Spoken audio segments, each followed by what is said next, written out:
So 1 month after my daughter walked down the aisle on her husband's arm, the photographer called and said, "Mr. Chambers, there's something terrible in the wedding photos. You need to come right now, and please don't let your daughter know about this." When I saw what she showed me, my life was never the same again. That call's message shattered everything I thought about my family. Please share in the comments where you're watching from this story began on a Tuesday morning. The phone rang just as I'd settled into my morning routine, coffee steaming beside my keyboard, financial reports spread across my home office desk. Tuesday morning in Palm Beach Gardens. The kind of peaceful moment that 40 years of building Reynolds Hardware had earned me. 3 stores across the county. Good business. Good life. I almost didn't answer the unknown number. "Mr. Chambers." The woman's voice trembled. "This is Meredith Collins. I photographed your daughter Brittany's wedding last month." My hand tightened on the phone. $85,000 I'd spent on that day at the Breakers. "Yes, Ms. Collins. Is there a problem?" "I need to see you tomorrow morning. It's important." Her words came fast, urgent. "I found something in the photographs. Something terrible. Please come alone. Don't tell Brittany." "Not yet." The air in my office changed. "What kind of something?" 9 o'clock. "My studio on Clematis Street." A pause. "You need to see this yourself." The line went dead. I sat there, phone pressed to my ear, staring at the framed photograph on my wall. Brittany in her wedding dress, radiant. Ryan beside her in his tuxedo. 1 month ago. Picture perfect. A photographic autopsy of my family. "Dad." Heather's voice cut through my thoughts. She appeared in my doorway, phone in one hand, car keys dangling from the other. 31 years old with that pouty expression she'd perfected as a teenager. "I need money for a new car. The Honda is 7 years old. Melissa just got a Lexus and I can't keep showing up in that piece of junk." I looked at my youngest daughter. The designer yoga pants, the fresh manicure. 4 years living in my guest house with her boyfriend, and somehow I'd become the ATM that funded her lifestyle. "We'll talk about it later, sweetheart." "Later." Her voice pitched higher. "Dad, I need to go to the dealership this week." "Later, Heather." She huffed and disappeared. Her footsteps stomped upstairs. A door slammed. From the living room, Corey's laugh rumbled beneath whatever sports show he'd commandeered on my television. 38 years old, no job, living off my daughter, living off me. Around noon he wandered past without knocking. Never knocked. "Hey, Pops." He leaned against my doorframe. "Heather says you're being weird about the car thing. Maybe just give her the money. You know, keep the peace. Happy wife, happy life, right?" He wasn't even married to her. "I'm working, Corey." Sure, just saying." He shrugged and ambled back to my recliner. My television, my house. 4 years of temporary had become permanent. The day crawled forward. I tried focusing on inventory reports, quarterly projections. Concentration eluded me. My mind kept circling back to that phone call. A orchestrated betrayal. "Don't tell Brittany." At 7:30, my doorbell rang. Brittany stood on my front step, perfect as always. Tailored blazer, designer jeans, that smile she'd inherited from her mother, warm on the surface, calculated underneath. My marketing executive daughter. Everything I'd wanted for her. "Hi, Daddy." She kissed my cheek and breezed past me. "I was in the neighborhood. Thought I'd stop by." West Palm Beach to here wasn't exactly the neighborhood. She settled onto my couch, crossed her legs, surveyed my living room with that appraising look. "How are you? You look tired." "Long day, business things." She picked up a framed photo, her and Heather as children. Studied it. Set it back down slightly off-center. Samuel and I have been house hunting. We found the most incredible place in West Palm. 4 bedrooms, pool, intracoastal views. Absolutely perfect. I waited. The thing is, we need to move fast. The market's competitive. She leaned forward, hands clasped. We need help with the down payment, Dad. $65,000. You understand, right? After everything you spent on the wedding, this is just completing the picture, helping us start our life together properly. $65,000. Delivered like she was asking to borrow my truck. Something in my chest tightened. Let me think about it, sweetheart. Her smile faltered, just for a second. Think about it. Dad, this is important. Samuel and I can't lose this house. I need to review some things first. She stood, movements sharp, now warmth cooling. Fine, but don't take too long. She grabbed her purse, kissed my cheek again, colder this time. Love you, Daddy. Call me soon. I watched her Mercedes pull away. Stood in my entryway, that hollow feeling spreading through my ribs. $65,000 for a house. $85,000 for a wedding. Years supporting Heather and Corey. When had I become just a wallet? My phone sat on the hall table. Meredith Collins's number still in the call log. Tomorrow morning. Something terrible. Brittany's text appeared. Thanks for understanding about the house, Dad. Love you. I hadn't agreed to anything, but she'd already assumed. They always assumed. I walked back to my office, closed the door, stood at my window.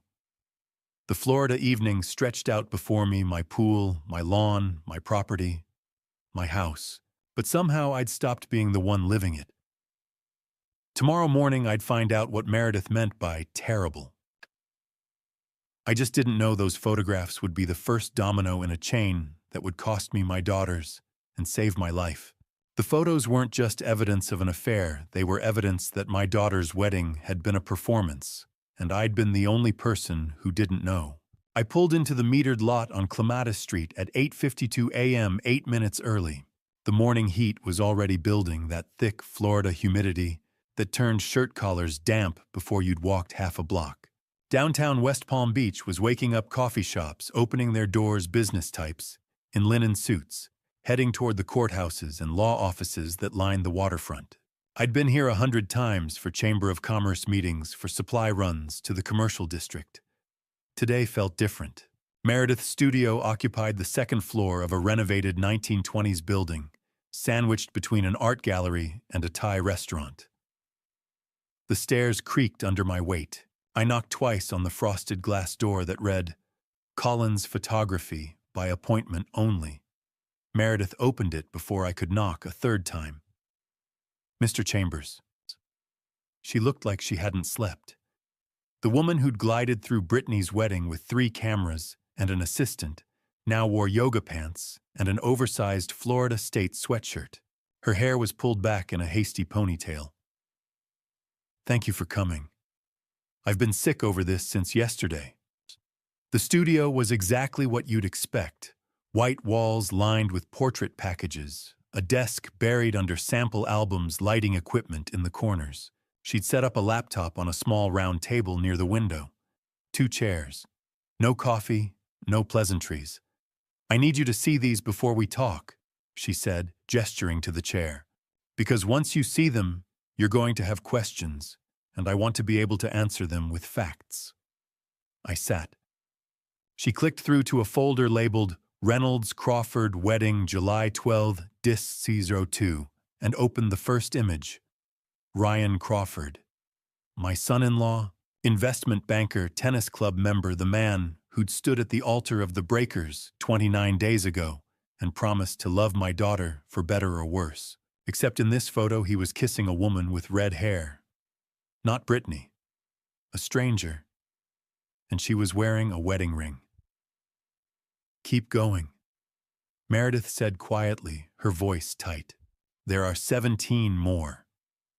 I couldn't speak. I clicked to the next image. Ryan and the redhead walking hand in hand through the breaker's south garden. The next, Ryan pressing her against a palm tree, both of them laughing. The next, a close-up of their interlaced fingers, his Rolex visible on his left wrist, her diamond band glinting in the afternoon sun. These were taken at 11:14 a.m., Meredith said, leaning over my shoulder and pointing to the metadata bar at the bottom of the screen. The ceremony started at 1:30. Do you understand what I'm showing you? 2 hours before the wedding, I said. My voice came out flat, mechanical. Exactly. She clicked to another image, a wider shot that showed the breaker's iconic towers in the background, the manicured hedges, the striped umbrellas by the pool. I wasn't hired to shoot the grounds before the ceremony. I was setting up my second camera near the fountain and saw them. At first, I thought maybe it was a groomsman with a guest, but then I recognized Ryan's suit. Custom Navy Tom Ford Brittany sent me photos of it for the timeline. She opened a second window on the laptop. More images, closer, sharper. Ryan's hand on the redhead's waist, the redhead whispering in his ear, both of them disappearing behind a cabana. I kept shooting, Meredith continued. I know it sounds invasive, but something felt wrong. These weren't casual. These were intimate.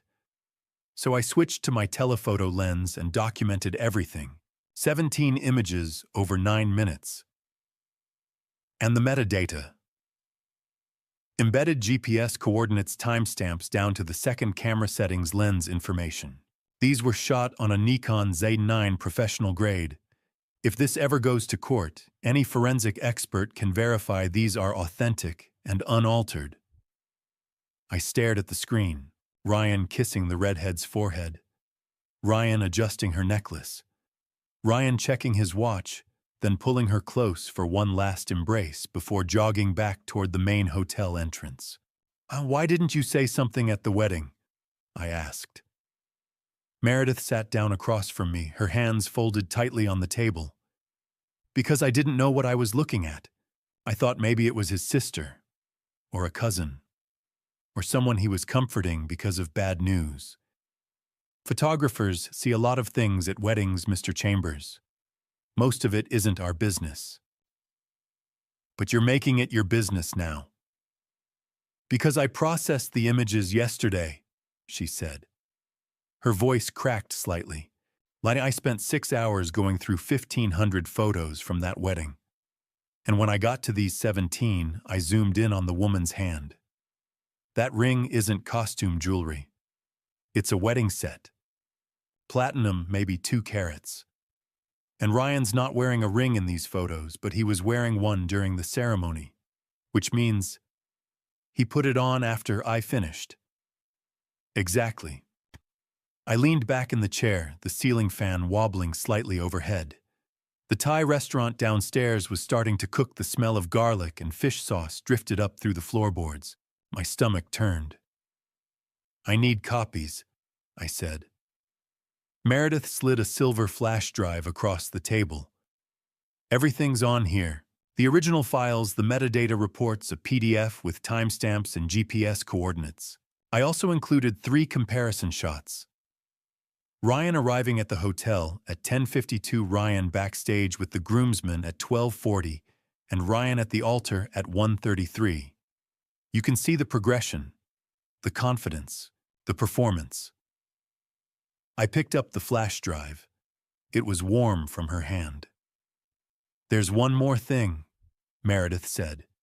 She pulled out her phone and showed me a screenshot, a text message thread between her and Brittany from 2 weeks before the wedding. Meredith had asked, "Do you want candid shots of Ryan before the ceremony, or should I focus on bridal prep?" Brittany's reply, "Just focus on me. Ryan doesn't like being photographed beforehand. He'll be ready when it's time." She told me to stay away from him, Meredith said, and which means either she didn't know what he was doing or she knew exactly what he was doing and didn't want it documented, I said. Meredith nodded. I stood up, the flash drive clenched in my fist. "Thank you for this." I'm sorry, Mr. Chambers. I know this isn't what you wanted to hear. I paused at the door. Why did you call me instead of Brittany?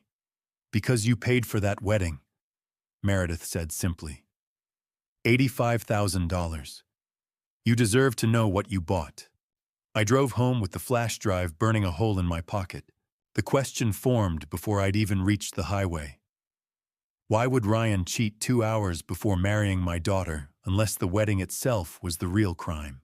I came home to the sound of my daughter's laughter and the words that would strip away every illusion I'd held about this family.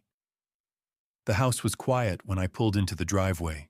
Heather's Lexus sat in its usual spot near the guest house entrance.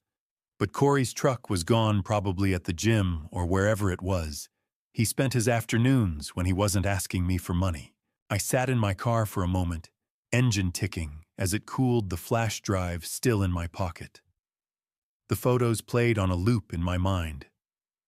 Ryan and the redhead, 2 hours before the ceremony, the wedding ring on her finger.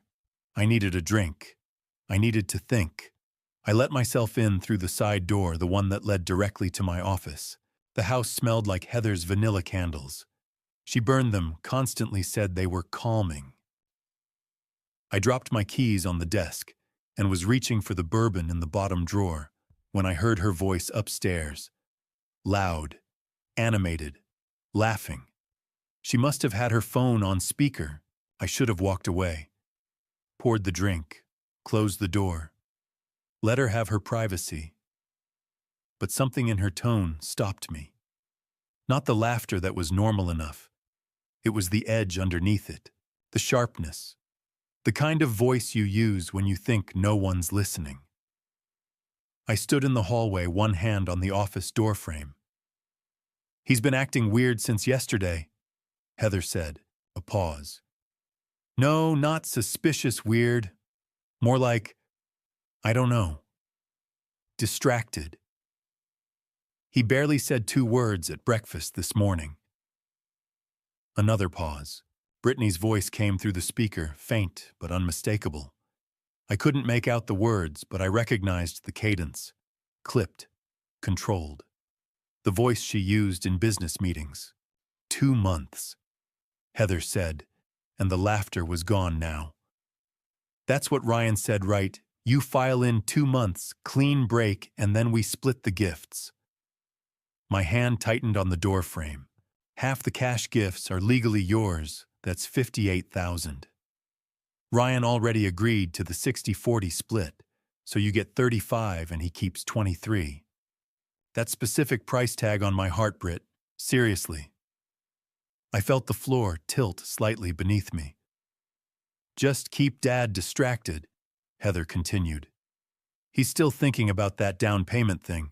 If you can string him along for another month, we're golden.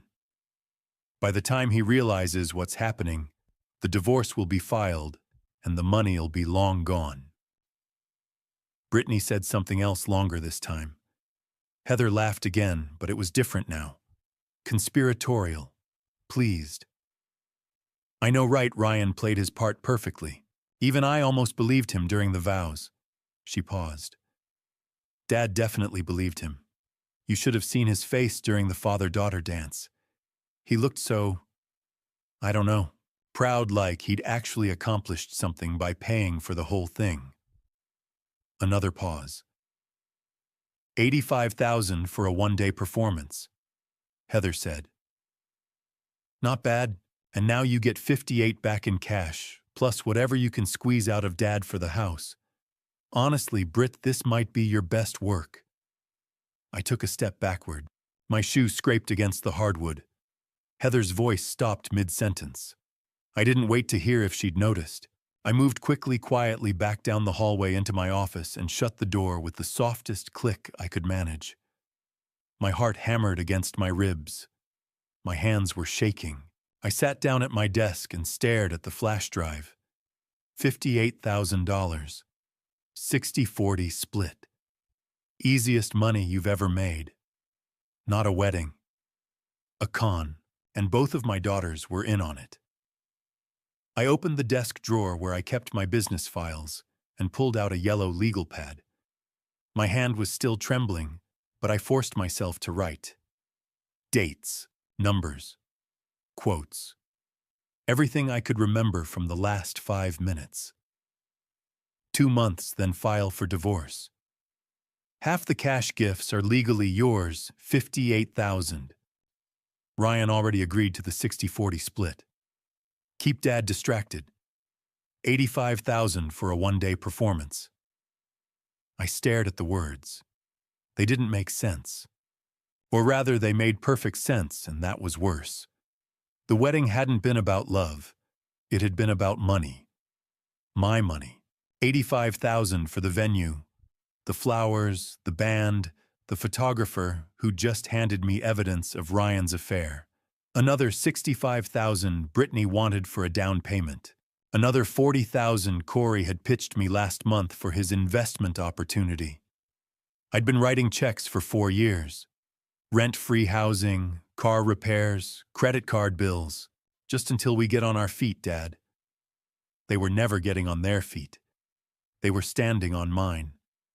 I picked up the flash drive and turned it over in my palm. Ryan kissing the redhead, 2 hours before promising to love Brittany forever. And Brittany, my daughter, my eldest, the one I'd taught to ride a bike, and walked down the aisle Brittany had known. She'd orchestrated it. She'd told Meredith to stay away from Ryan before the ceremony because she didn't want the affair documented. Except Meredith had documented it anyway, and now I had proof. Upstairs, I heard Heather's voice again, softer now. The conversation was winding down. In a few minutes, she'd come downstairs, ask me how my meeting went. Smile that easy smile she'd perfected over 31 years of getting exactly what she wanted. I put the flash drive in the desk drawer and locked it. Then I sat back in my chair and listened to the sound of my daughter's footsteps overhead. Light, carefree, confident. The footsteps of someone who thought she'd already won. One hand on the flash drive case in my pocket, the other flat on the desk. And in my head, that phrase on repeat, 58,000. Easiest money you've ever made. I wasn't their father. I was their Mark. And Marks don't fight back. But I wasn't going to be a Mark anymore. Corey's carelessness gave me something more valuable than evidence. It gave me warning. The dinner had been unbearable. Heather made pasta, store-bought sauce, overcooked noodles. And Corey talked about a podcast he'd listened to about cryptocurrency. I sat at the head of the table fork, moving mechanically from plate to mouth, nodding at appropriate intervals. Heather asked if I was feeling okay. I said I was tired. She smiled and poured me more water. 58,000. Easiest money you've ever made. I excused myself after 20 minutes, claimed I had emails to answer. Heather didn't press. Why would she? As far as she knew, I was still the oblivious father, still writing checks, still playing my part. By 8 o'clock, the house was quiet. Heather had gone upstairs to take a bath. I heard the water running through the pipes. I went to the kitchen for water. My throat felt dry, my head buzzing with everything I'd learned in the past 9 hours. Meredith's photos, the overheard conversation, the 60-40 split. I filled a glass at the sink and turned to leave. That's when I saw Corey at the kitchen island. He had his iPhone face up on the counter, earbuds and scrolling through something on the screen. He didn't notice me, too focused on whatever he was looking at. I was about to say something when the doorbell rang. Corey pulled out his earbuds. That's my DoorDash. He left the phone on the counter and headed for the front door. I stood frozen glass in hand. The phone's screen was still lit. I heard Corey open the door, heard the muffled exchange with the delivery driver. Thanks, man. Appreciate it. I glanced toward the hallway. Still empty. I looked back at the phone. The screen showed an app I recognized, Voice Memos. And it wasn't just open, it was displaying a list of recordings. Dozens of them. Each with a custom label.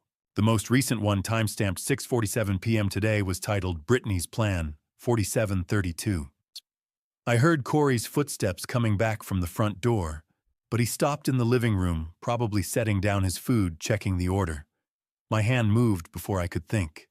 I picked up the phone. No passcode. The screen stayed unlocked. I scrolled fast. Wedding scam details, 1/12/04, 3 weeks ago.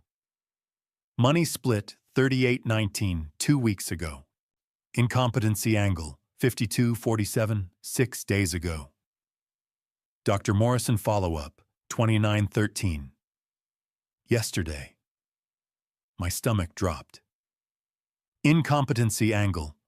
Dr. Morrison, I heard Corey rummaging in the living room, opening containers, probably getting utensils. I had seconds.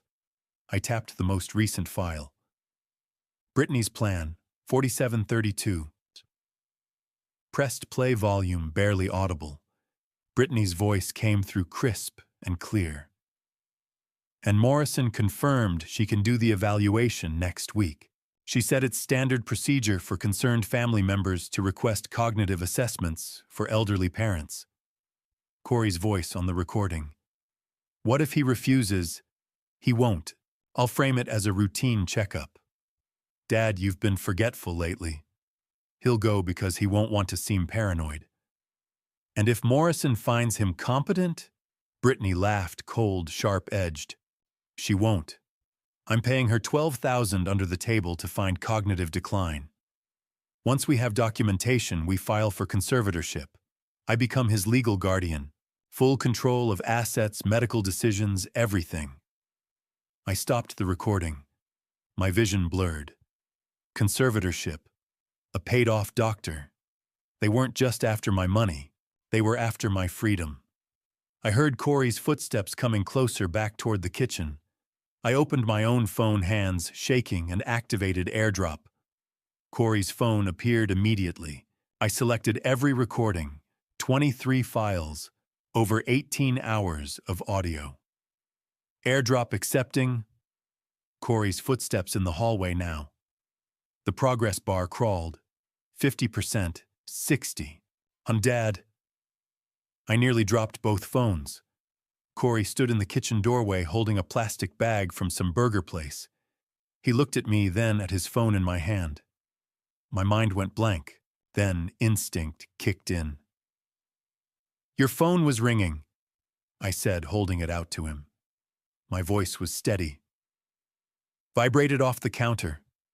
Thought it might be important. He took it, glanced at the screen. Oh, thanks. The AirDrop notification had disappeared. Either it finished or it canceled. I couldn't tell. No problem, I said. I picked up my water glass. I'm heading to bed. Long day. Yeah, me too. He was already looking at his food, uninterested. I walked out of the kitchen down the hall into my office, locked the door. Then I opened my phone. 23 recordings. Complete transfer. AirDrop successful. I sat at my desk and started with the oldest file. Initial plan, Ryan introduction, 10321. By midnight, I'd listened to 3 of them. The wedding had been a scam from the start. Ryan was paid $10,000 upfront, promised $23,000 from the gift split. The redhead in Meredith's photos was his girlfriend, maybe his wife. And the conservatorship plan, Brittany would declare me unfit, take control of my assets, sell everything, split $2.5 million 3 ways. Except she planned to cut Heather out afterward. Dr. Morrison had already agreed to falsify my evaluation. I had the photos of Ryan's affair. I had the recording of Heather discussing the money split. I had 18 hours of them planning to rob me, control me, erase me. I leaned back in my chair. They wanted my money. Expected. They wanted my dignity. Painful. But they wanted my freedom to lock me away, declare me incompetent, strip me of every right I'd earned in 67 years. That I wouldn't allow. I pulled out the yellow legal pad and wrote Dr. Morrison, 12Ks, conservatorship, moving next week. Then I Googled elder law attorneys in Palm Beach County. 12:43 a.m. Too late to call. But tomorrow morning, I was making an appointment. Because Corey's carelessness, leaving his phone on the counter when the DoorDash driver rang the bell, had given me more than evidence. It had given me time. And time was the one thing they hadn't planned for me to have. I didn't sleep, I planned. And by dawn, I'd stopped being a victim and started being a strategist. The recordings played in my head on a loop. Brittany's laugh, Heather's casual cruelty, Corey's questions about cutting people out, Dr. Morrison's $12,000 payoff. I sat at my desk until 3 in the morning, yellow legal pad filling with notes, timelines, numbers. I wasn't tired. I was calculating. Wedding cost $85,000, my money. The breakers, the flowers, the band, the photographer who'd handed me the first piece of this puzzle. $85,000 for a performance. Cash gifts collected $58,000. Split between Brittany and Ryan according to their prearranged deal. Conservatorship scheme, $2.5 million. The real prize, my house in Palm Beach Gardens, $1.2 million. 3 hardware stores built over 40 years, $800,000 combined. Savings retirement accounts, the land Margaret and I bought in 1987. All of it liquidated and divided. Except Brittany planned to cut Heather out once the paperwork cleared. I leaned back in my chair and stared at the numbers. The wedding hadn't been about love. It had been an investment. $85,000 in costs, $58,000 back immediately, and $2.5 million once they had legal control. The return was staggering, and I'd funded it. I thought about my wife, Margaret. Aneurysm 6 years ago. Sudden. No warning. One morning she was making coffee, by noon she was gone. The girls were 31 and 25 then, old enough to grieve like adults, but young enough to need their father. Or so I thought. Maybe that was when it started, when I became the checkbook instead of the parent. Heather moved back in, temporarily. Corey showed up a year later. Brittany got engaged to Ryan, and I started paying for everything. I'd thought I was helping them heal. I was teaching them I'd pay for anything. Margaret would have seen through this in 5 minutes. She had radar for manipulation. I was softer, always had been. She used to joke I'd give away the store if someone asked nicely. She was right. But Margaret was gone, and I was the only one left to fix this. I opened my laptop, elder law attorneys, Palm Beach County. One name stood out, Lawrence Donovan, 25 years specializing in elder law, trust administration, fiduciary litigation. I called at 6:47 a.m. A woman answered. Donovan and Associates. I need an appointment. It's urgent. Mr. Donovan has an opening at 9 this morning. I'll be there. She took my name. I said, estate protection and potential conservatorship fraud. Pause. Then, Mr. Donovan will want to meet personally. 9 a.m. Phillips Point, 20th floor. I hung up. 6:50 a.m., 2 hours. But first I needed one more piece. At 8:15 a.m., I walked into Wells Fargo on PGA Boulevard. The branch manager, Deborah Walsh, greeted me by name. Morning, Mr. Chambers. What can I do for you? I need statements for any joint accounts opened in the last 6 months with my name. Her smile faltered. Joint accounts. Just reviewing my records. She typed, frowned. One joint account opened May 15th. Brittany Crawford and Walter Chambers. Opened in person, Brittany brought the initial deposit and your signed authorization. My chest tightened. May 15th. The wedding was July 12th. 2 months of advance planning. Can you print the full history? She hesitated. Mr. Chambers, if there's unauthorized access. I signed the forms. I just need the activity. She printed 3 pages. Account opened May 15th. Initial deposit, $500. June 3rd. Deposit, $12,000. ATM, Fort Lauderdale. June 18th. Deposit, $8,500 mobile check. July 14th, deposit $58,000 branch. Wedding gifts. July 20th, withdrawal $35,000 transfer to Brittany Crawford. July 20th, withdrawal $23,000 transfer to Ryan Crawford. Current balance $0. I stared at the timeline. May 15th. The account opened 2 months before the wedding. June, deposits funneling money in slowly to avoid suspicion. July 14th, 2 days after the ceremony, they deposited the cash gifts. July 20th, 8 days later, they cleaned it out completely. Not a single dollar left.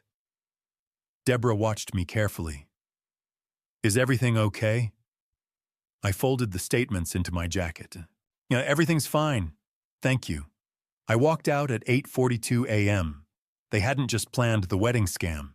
They'd created financial infrastructure for it, opened a dedicated account, timed the deposits, executed the withdrawals within days of the ceremony. This wasn't opportunistic. This was systematic fraud. And the May 15th date proved premeditation. I got in my car and drove toward Phillips Point, 20 minutes to downtown. I'd be early, that was fine. I wasn't walking in as a victim. I was walking in as a man with photos of an affair, recordings of conspiracy and bank statements, proving premeditated financial fraud spanning 3 months. Lawrence Donovan had 25 years of experience. I was about to give him the case of his career. The bank statement said May 15th, 2 months before the wedding. They'd built a dedicated pipeline for the con. This wasn't impulsive. This was architecture, and I had the blueprints. The law office had views of the Intracoastal Waterway, but I wasn't there for the scenery. I was there to build a fortress. Phillips Point sat on the waterfront like a glass monument. I took the elevator to the 20th floor, walked through doors etched with Donovan and Associates, and gave my name. The receptionist led me down a hallway lined with diplomas and certifications. Lawrence Donovan's office was corner-positioned floor-to-ceiling windows overlooking the water. The man himself stood as I entered early 50s gray at the Temple's navy suit. His handshake was firm. "Mr. Chambers, please sit." I sat across from his desk. He didn't waste time. "You mentioned conservatorship fraud. Walk me through it." I opened my folder. Everything organized, labeled chronological. 4 pieces of evidence, I said. I slid the flash drive across. First, photos from my daughter's wedding. They show my son-in-law with another woman 2 hours before the ceremony. Metadata embedded timestamps, GPS camera information. Donovan plugged it in, clicked through images. His jaw tightened slightly. Affair or fraud? Fraud. The wedding cost me $85,000. Ryan was paid to marry my daughter. He made a note. Second piece, I pushed my legal pad across. Overheard phone conversation between my daughters. They discussed splitting the gift money and filing for divorce within 2 months. He read carefully, underlining, circling. Third, I handed him bank statements. Joint account opened May 15th, 2 months before the wedding. They deposited the gifts 2 days after the ceremony, withdrew everything 8 days later. Empty now. He studied the dates.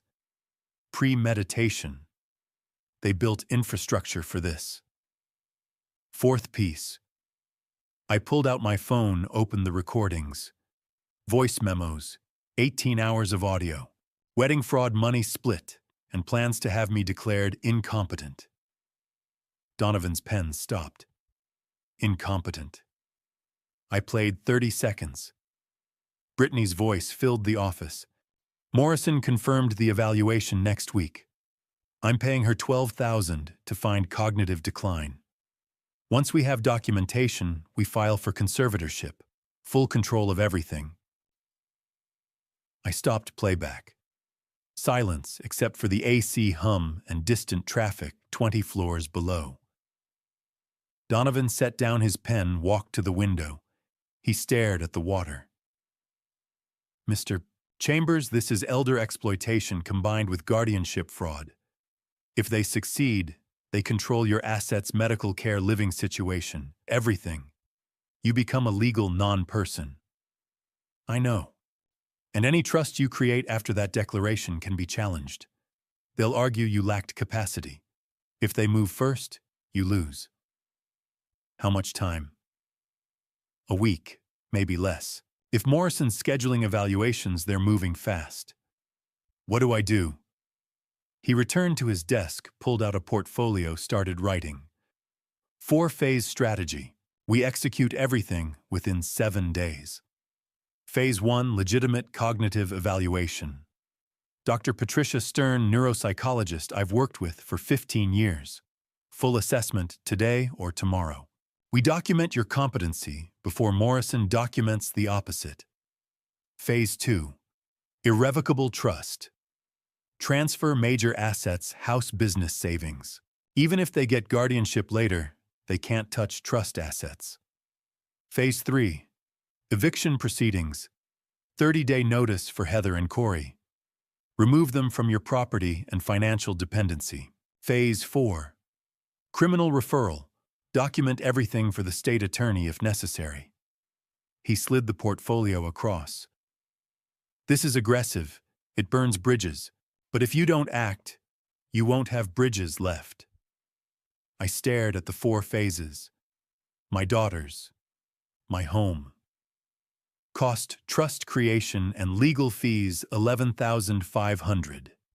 Dr. Stern's evaluation is $2,500 separate. $14,000 to protect $2.5 million. Do it. Donovan pressed his phone. Sarah, get Dr. Patricia Stern. Urgent cognitive evaluation within 24 hours for guardianship defense. He hung up. One more thing. From now on, don't be alone with them. Don't eat or drink anything they prepare. Don't sign anything. If Morrison calls, don't go. You think they'd... People planning to steal $2.5 million and falsify records are capable of anything. Be careful. Sarah knocked. Dr. Stern can see Mr. Chambers tomorrow morning at 8. Perfect. Donovan stood, extended his hand. Go home. Act normal. Tomorrow you get evaluated by a real doctor. Tomorrow afternoon we start your trust. By next week, everything you own is protected. I shook his hand. Thank you. Don't thank me yet. 6 days to outrun them. I left at 10:17 a.m. The intracoastal glittered in morning sun. Somewhere in this city, Dr. Morrison was preparing to declare me incompetent. But Lawrence Donovan had given me something my daughters hadn't planned for. A countdown they didn't know existed. And a week to build walls they couldn't break. Donovan looked at me after hearing those recordings and said the words that froze my blood. We probably have 1 week before Dr. Morrison moves. We need to act now. Donovan didn't just give me a plan. He gave me a timeline to survive and a reason to disappear. He pulled out a second sheet of paper and drew a timeline across the top. Here's how the next 9 days play out. Day 1. Tomorrow, Dr. Stern evaluates you. 8 a.m. Her office is in Boca Raton. She'll conduct cognitive testing, memory assessments, executive function analysis. Takes about 3 hours. By noon, we'll have documented proof of your mental competency. Days 2-3, asset inventory. You provide me with complete documentation, property deeds, business valuations, bank account statements, retirement accounts. Catherine Wells handles the estate side. She's my trust specialist, 20 years experience. Days 4-5, trust drafting. We create an irrevocable trust. Irrevocable means once it's established, no one can change it. Not you, not them, not a court-appointed guardian. Your major assets transfer into the trust. You become the beneficiary, but you no longer own them legally. Which means even if they get guardianship, there's nothing left to control. Day 6, trust execution. You sign, Catherine witnesses. We file everything. At that point, Your house, your business, and your primary accounts are protected. Day 7. Eviction notices. We serve Heather and Corey with 30-day notice to vacate. They're month-to-month tenants under Florida law. After 30 days, if they refuse to leave, we get a court order and the sheriff enforces it. Days 8-9 buffer in case anything delays. But ideally, by day 7, you're legally protected and the eviction clock is running. He circled the number 7. This is the critical window. We need the trust finalized before Dr. Morrison conducts her evaluation. If she moves first and gets a guardianship petition filed, everything becomes exponentially harder. What if she schedules the evaluation this week? Then we work faster. He leaned back. Which brings me to the safety piece. Mr. Chambers, where do you plan to stay during this process? At home. It's my house. No. His tone left no room for argument. You don't stay there. Not while Heather and Corey are on the property. Not while Brittany has keys. Not while they think you're oblivious. Where am I supposed to go? Hotel, friend's house. Anywhere that's not your home. You need distance and witnesses. If something happens, if you fall, if you get sick, if there's any incident they can spin as cognitive decline, you need people around you who aren't them. I thought for a moment. I have a business partner, Arthur Caldwell. We've run the hardware stores together for 30 years. He's got a guest house. Donovan nodded. Perfect. Move there today. Tonight, if possible. Tell your daughters you're taking a short trip. Don't explain. Don't justify. Just go. They'll ask questions. Let them ask. You're a grown man taking a few days away. That's not suspicious. He slid the retainer agreement across the desk. Sign here. 11,500 retainer. I'll bill against it as we go. I signed. He stood, extended his hand again. Go pack a bag. Move to Arthur's. Tomorrow morning, 8 a.m., Dr. Stern's office. I'll text you the address. And Mr. Chambers, don't tell them where you're going. Not Brittany, not Heather, not Corey. Disappear for a week. By 6 p.m., I was standing in Arthur Caldwell's driveway. Arthur lived in the Old Palm Golf Club area about 15 minutes from my house, close enough to be convenient, far enough to feel like another world. His place was Mediterranean-style stucco tile roof, lush landscaping. The guest house sat behind the main residence, separated by a courtyard and a pool. He opened the door before I'd knocked, probably saw my headlights pull in. Walt, what's going on? He was 68, broad-shouldered, perpetually tan from weekend golf. We'd been partners since 1995. If I trusted anyone, it was Arthur. I held up my overnight bag. Can I stay here for a week? He didn't ask why.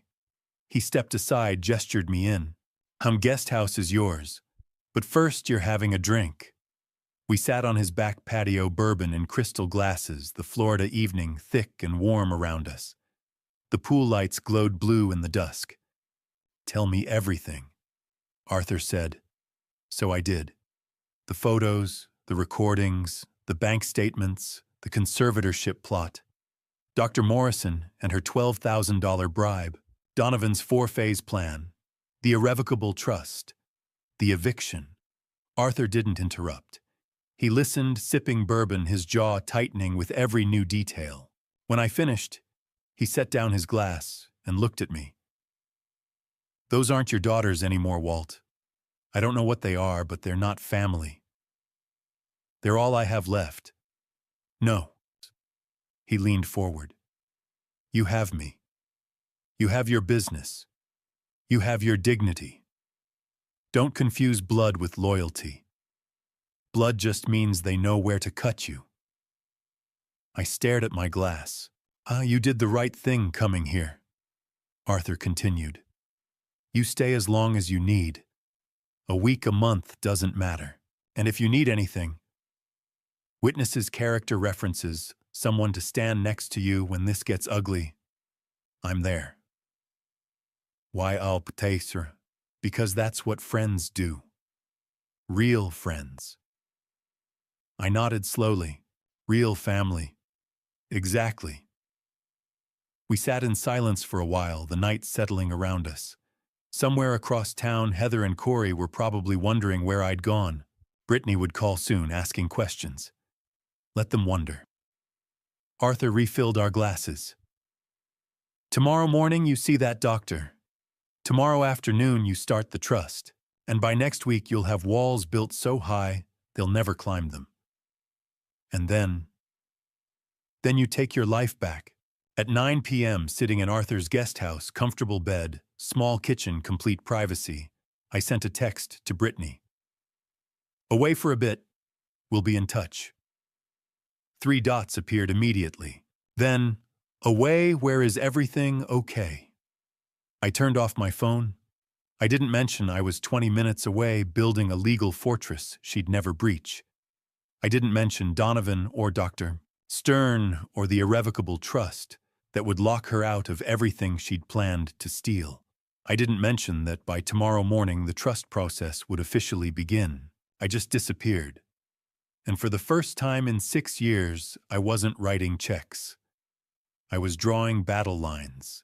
That Wednesday night at Arthur's, I texted Brittany from my new sanctuary. Away for a bit. We'll be in touch. I didn't mention I was building a legal wall she'd never break. By tomorrow morning, the trust process would begin. 3 days after moving to Arthur's Saturday morning, my phone rang with a call I'd been both expecting and dreading.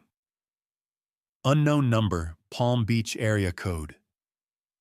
I almost didn't answer, but something told me I needed to hear this. Mr. Chambers. This is Dr. Helen Morrison. I'm a geriatric care specialist here in Palm Beach County. My chest tightened. This was her. I'm calling because your family has expressed some concerns about your well-being. Specifically, they've mentioned confusion, memory issues, and some erratic decision-making. I'd like to schedule a cognitive wellness evaluation, just routine, nothing invasive. We could meet as early as Monday morning if you're available. Her voice was smooth, professional, the kind of voice that made you want to trust her. But I'd heard the recordings. I knew what she was. Dr. Morrison, I said carefully. I recently completed a comprehensive cognitive evaluation with Dr. Patricia Stern in Boca Raton. My attorney has full documentation. I appreciate your concern, but I don't need another assessment. Silence on the line. Then, Mr. Chambers, I understand you may feel defensive, but refusing an evaluation can be noted in medical records as potential lack of insight, which is itself a symptom of cognitive decline. Your family is genuinely worried. Lack of insight. A symptom. She was already building her case. Doctor, you can note whatever you want in whatever records you're keeping. I'm declining your evaluation. If my family has concerns, they can speak to me directly. I hung up. My hands were shaking. I immediately called Donovan. He answered on the first ring. Tell me. Dr. Morrison just called, wanted to schedule an evaluation for Monday. I refused. She said refusal itself could be documented as cognitive decline. Good. You did exactly right. I heard him typing in the background. She's moving faster than I expected, which means we move faster too. I'm filing the trust paperwork tomorrow, Sunday. Catherine's already prepared everything. We were going to wait until Tuesday, but we're not waiting anymore. Can you file on a Sunday? Electronic filing, yes. It posts Monday morning, but the timestamp will show Sunday submission. Covers us if they try to argue timeline. More typing. Here's where we are Thursday. Dr. Stern evaluated you. Results show exceptional cognitive function for your age. Friday, Catherine drafted the trust documents.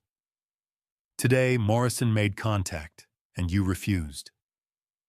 Monday, we execute bank transfers and property title changes. Tuesday, you sign the final trust documents with witnesses present. By Tuesday afternoon, everything you own is in an irrevocable trust that Morrison and your daughters can't touch. What about the conservatorship? If they file for it after the trust is established, there's nothing to conserve. Your assets are already protected. They'd be asking for guardianship over a man who owns almost nothing personally because everything's in the trust. No judge will grant that. I leaned against Arthur's kitchen counter. Through the window I could see the pool, the palm trees, the Sunday morning sun. How close are we cutting this? Very. If Morrison moves Monday, files an emergency petition claiming you're in imminent danger to yourself or others, she might get a temporary order. But those take 48 hours minimum, and by then we're done. He paused. Walt, you need to stay off the radar until Tuesday. Don't answer calls from your daughters. Don't go anywhere alone. Stay at Arthur's and let me handle everything. Understood. One more thing. If Morrison or anyone connected to this case shows up at Arthur's house, do not let them in. Do not speak to them. Call me immediately. Saturday afternoon, I sat at Arthur's dining table reviewing trust documents. Catherine Wells had organized everything into color-coded sections: property assets, business holdings, financial accounts, beneficiaries. My phone buzzed. Brittany. I ignored it. It buzzed again. Text message. Dad, where are you? I stopped by the house. You're not there. Heather said you left Wednesday and haven't been back. What's going on?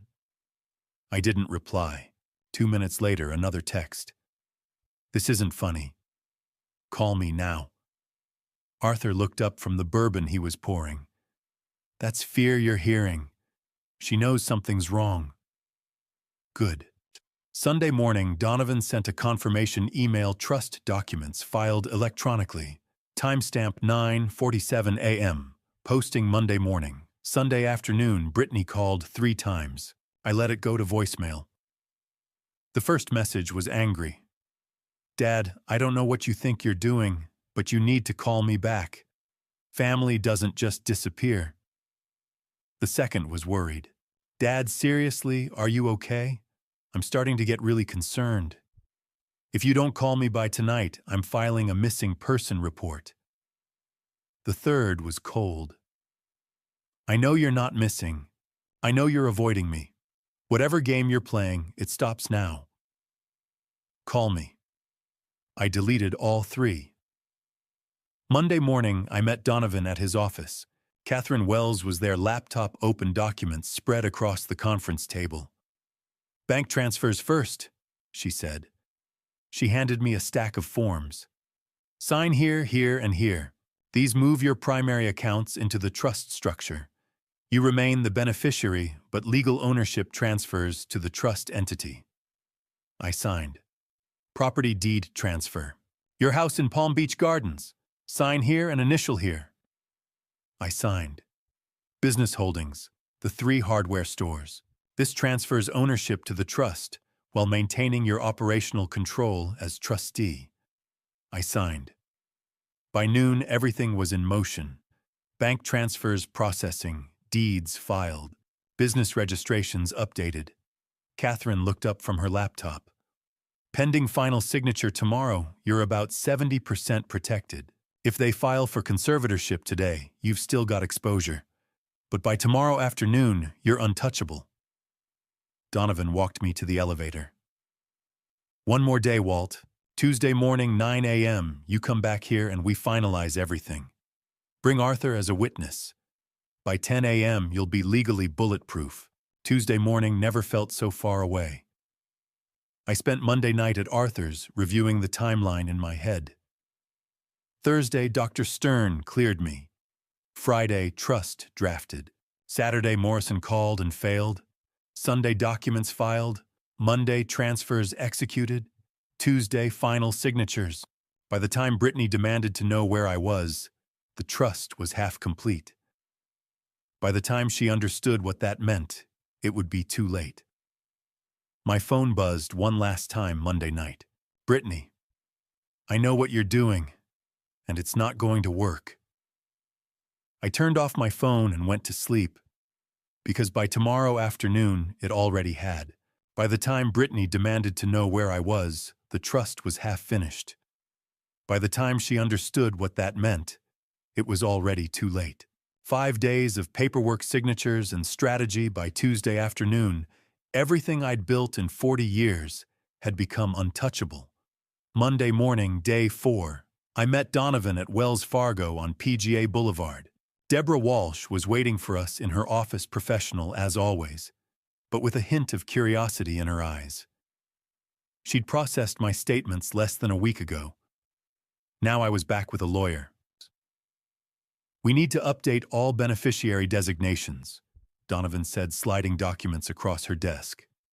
"Retirement accounts, investment portfolios, life insurance policies. Everything currently listing Brittany Chambers Crawford or Heather Chambers as beneficiaries needs to be changed." Deborah glanced at me. I nodded. She typed into her computer, printed new forms. "Who are the new beneficiaries?" "The Walter Chambers Irrevocable Trust," Donovan said. He provided the trust identification number, the filing date, Catherine Wells's contact information. I signed each form. Retirement accounts first, $280,000 combined. Then investment portfolios, $107,000. Life insurance policies that had listed my daughters since Margaret died. All of it now flowed to the trust. "Property deed transfer," Donovan continued. He laid out the paperwork. "Mr. Chambers' primary residence currently valued at $1.2 million, transfers from personal ownership to trust ownership. He retains full use and occupancy as trustee, but legal title belongs to the trust entity." Deborah processed the documents, her expression carefully neutral. She'd known me for 30 years. She had to be wondering what had happened, but she didn't ask. She just printed the confirmations, stamped the official seals, and handed me copies. By noon, we'd finished the bank transfers. The business holdings, Chambers Home and Hardware. All 3 locations had been handled separately through Catherine Wells. Property titles filed with the county clerk. Corporate registrations updated with the Florida Secretary of State. My phone buzzed as we left the bank. Text from Corey. "Walt, you're making a huge mistake." I deleted it without replying. Tuesday morning, day 5. I returned to Donovan's office for the final signing. Arthur came with me as a witness. Catherine Wells was already there, the conference room table covered in precisely organized stacks of documents. "Last step," she said. "Trust execution. Once you sign these, everything's official and irrevocable." She walked me through page by page. Trust declaration, asset schedules, beneficiary designations, trustee authority, distribution instructions. I signed and initialed and signed again. Arthur witnessed each signature, his handwriting firm and clear next to mine. Catherine notarized everything with her official seal, the embosser leaving raised imprints on each page. "Done," she said, finally setting down her pen. "As of this moment, your assets are protected by an irrevocable trust. You control them as trustee. You benefit from them as primary beneficiary. But legally, you no longer own them personally, which means even if someone obtains guardianship over you, which they won't, there's nothing for them to control." Donovan leaned back in his chair. "Now we can serve the eviction notices." I exhaled for what felt like the first time in 5 days. "What about my daughters?" I asked. "When the trust, after I'm gone, what happens?" Catherine pulled out a separate document. "Distribution upon death. Per your instructions, your daughters each receive a minimal inheritance, $1,000 each. The remainder of the estate, after administrative costs, goes to the charitable organizations you specified." She read from the list. Habitat for Humanity, Palm Beach County Chapter. St. Mary's Medical Center Foundation, specifically the hospice wing, where your wife Margaret was cared for, and the Palm Beach County Library System. I'd chosen them carefully, places that had mattered to Margaret, places that built things instead of tearing them down. Brittany and Heather would get $1,000 each, legal enough to prevent them from claiming they'd been accidentally omitted, small enough to make a point. The rest, roughly $2.4 million after estate costs, would go to organizations that helped people, built homes, cared for the dying, educated children. Margaret would have approved. "One more thing," Donovan said. He pulled out a folder stamped with Dr. Patricia Stern's letterhead. "Official cognitive evaluation results. Dr. Stern's report states you demonstrate exceptional cognitive function for your age. Sharp memory, strong executive reasoning, no signs of confusion or impairment. If Dr. Morrison tries to file anything contradicting this, we have a certified neuropsychologist's assessment to counter it." He slid the report across the table. I skimmed the first page. "Mr. Chambers presents as articulate, oriented, and fully capable of managing complex financial and legal decisions. No indicators of dementia, cognitive decline, or diminished capacity observed during evaluation. Signed, dated, notarized. Bulletproof." "So what happens now?" I asked. Donovan smiled the first time I'd seen him smile in 5 days. "Now we serve Heather and Corey with 30-day eviction notices. We inform them that as of this moment, they're residing on trust property without authorization. We give them 30 days to vacate, and if they don't, we get the sheriff involved. And Brittany has no legal standing. She doesn't live on the property. She's not a tenant. She's just someone who's about to realize she's lost." Arthur clapped me on the shoulder. "You did it, Walt." I looked at the stacks of signed documents, the notarized seals, the trust certificates. 5 days ago, I'd been a target, a mark, a man about to lose everything. Now I was protected. The trust was filed. Competency documented. Assets secured. $2.5 million, my house, my business, my life's work untouchable. Even if Dr. Morrison filed her false evaluation tomorrow, even if Brittany somehow convinced a judge I was incompetent, there was nothing left to take. The fortress was built, and I was standing inside it. What's next?" I asked Donovan. He gathered the documents into a leather portfolio. "Next, we take back your house." I returned to my house a week after moving to Arthur's, not as a resident, but as a property owner enforcing my rights. Wednesday morning, day 10. 3 vehicles pulled into my driveway in formation. My truck first, Donovan's black Lexus second, and behind us a Palm Beach County Sheriff's cruiser, Deputy Brooks at the wheel. Official. Serious. Unmistakable. I walked to my own front door and knocked. The absurdity wasn't lost on me. Knocking on the door of a house I'd owned for 40 years. But Donovan had been clear we do this by the book. No confrontation, no emotion. Just law. Heather answered. She was in pajama pants and an oversized t-shirt, hair pulled back in a messy bun. When she saw me and the deputy behind me, her face went pale. "Dad." "What's seduction? Step outside, please," Deputy Brooks said. His voice was calm but carried authority. "We need to serve some documents." Heather stepped onto the porch. Corey appeared behind her shirtless, holding a coffee mug. "What the hell is this?" Deputy Brooks handed them each a folded document.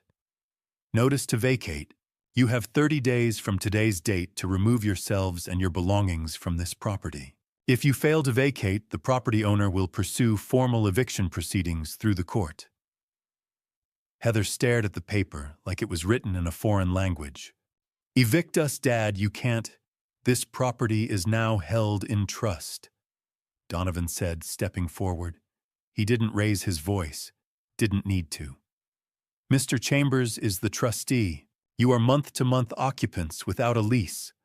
Under Florida law, 30 days notice is required. You've been served. Corey's face went red. This is our home. We've lived here for 4 years.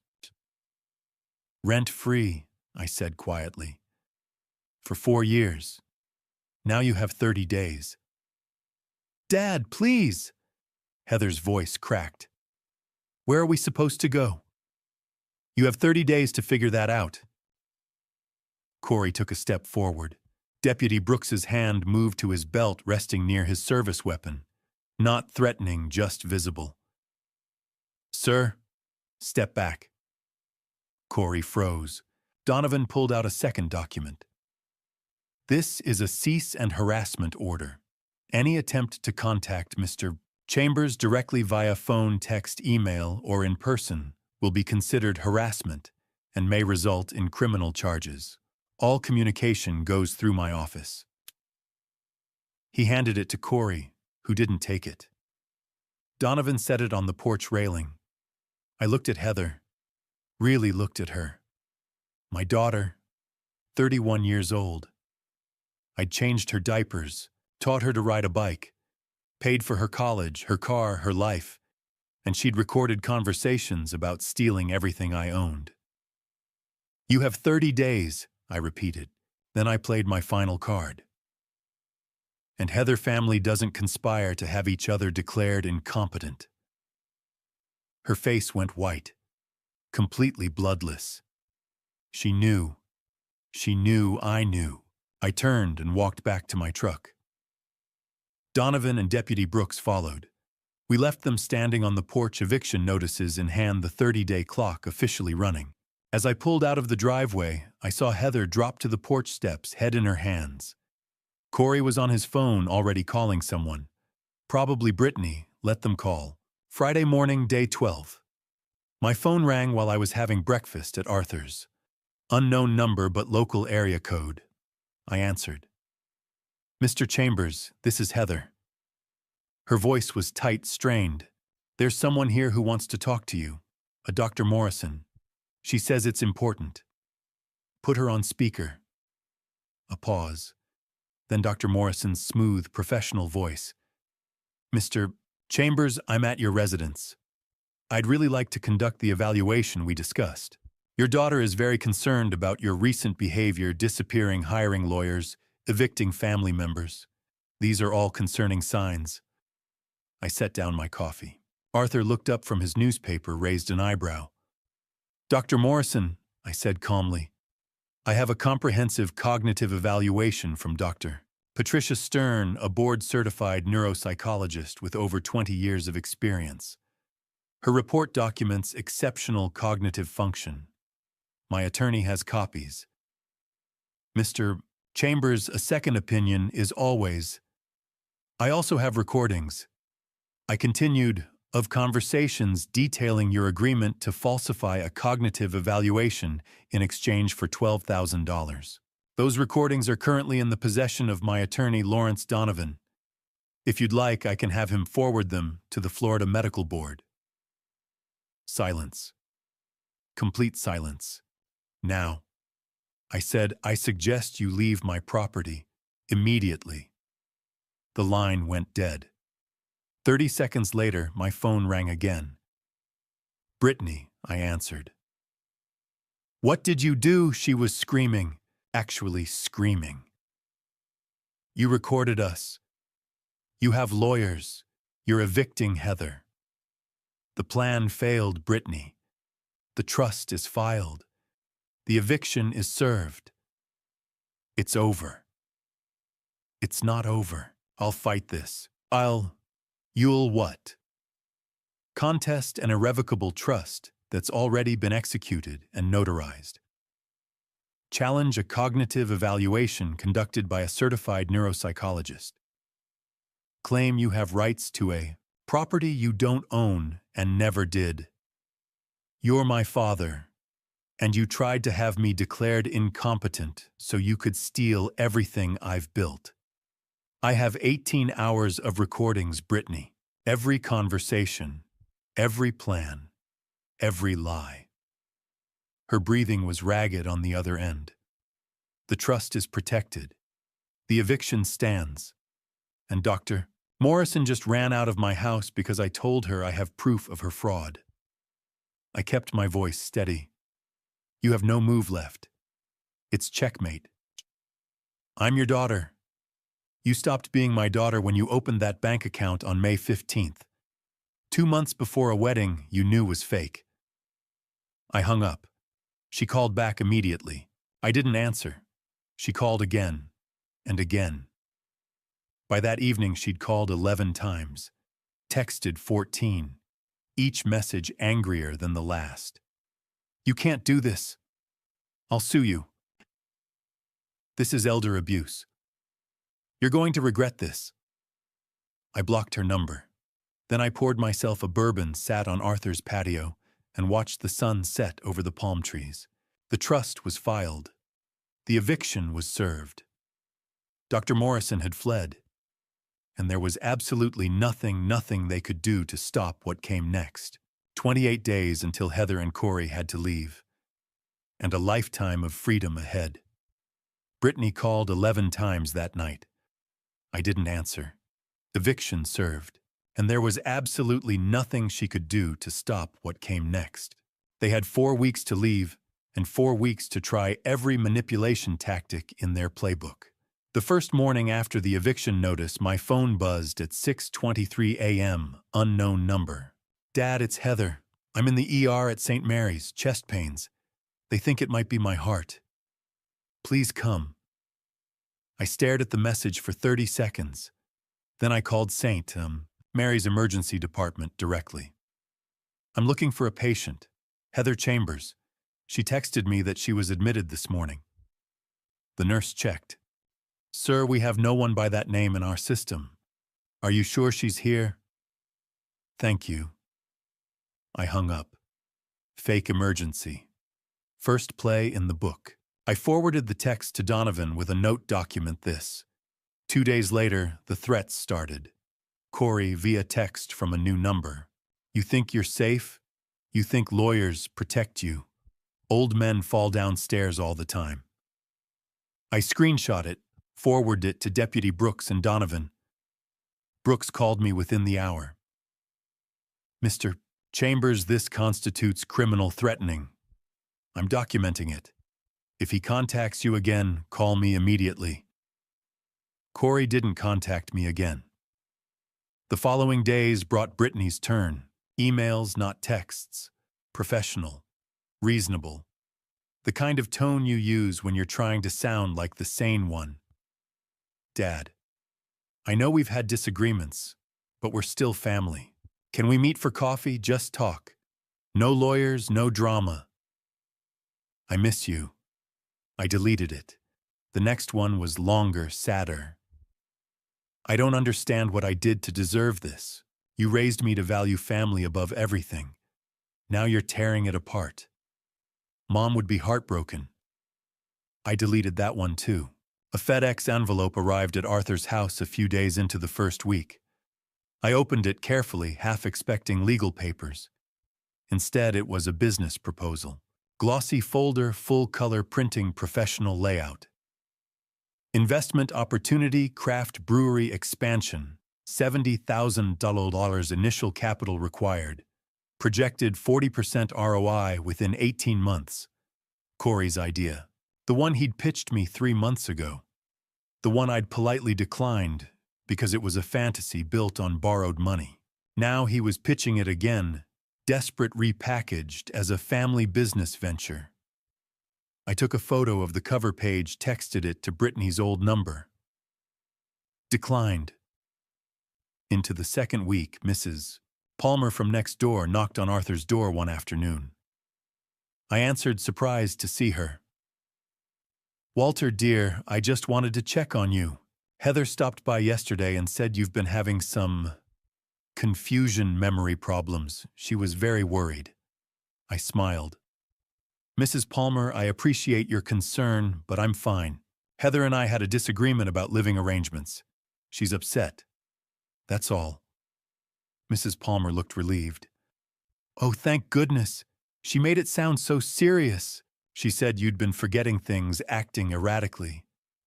I'm moving from one house to another voluntarily with the help of my attorney and my business partner. Does that sound erratic to you? She laughed. Not when you put it that way. Well, I'm glad you're all right, dear. After she left, I called Donovan. They're working the neighborhood now, planting stories. Let them, he said. You've got documentation. They've got gossip. The social media campaign started shortly after. I didn't use any of those platforms, but Arthur did. He showed me Heather's posts. Sometimes family hurts you in ways you never imagined. Prayers appreciated during this difficult time. Dozens of reactions, comments pouring in. What happened, sweetie? Sending love and light. Family is everything. Hope you can work it out. Heather replied to each one with vague, heartbroken messages. Just trying to stay strong. Thank you for the support. Some people change. I didn't respond, didn't comment, didn't engage. Arthur looked at me. You're not going to defend yourself. Against what crying emojis let her have her performance. Then Brittany escalated.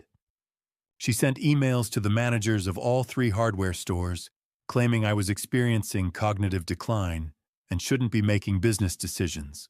2 managers called me within an hour concerned. Mr. Chambers, we got a strange email from your daughter. She says you're not well.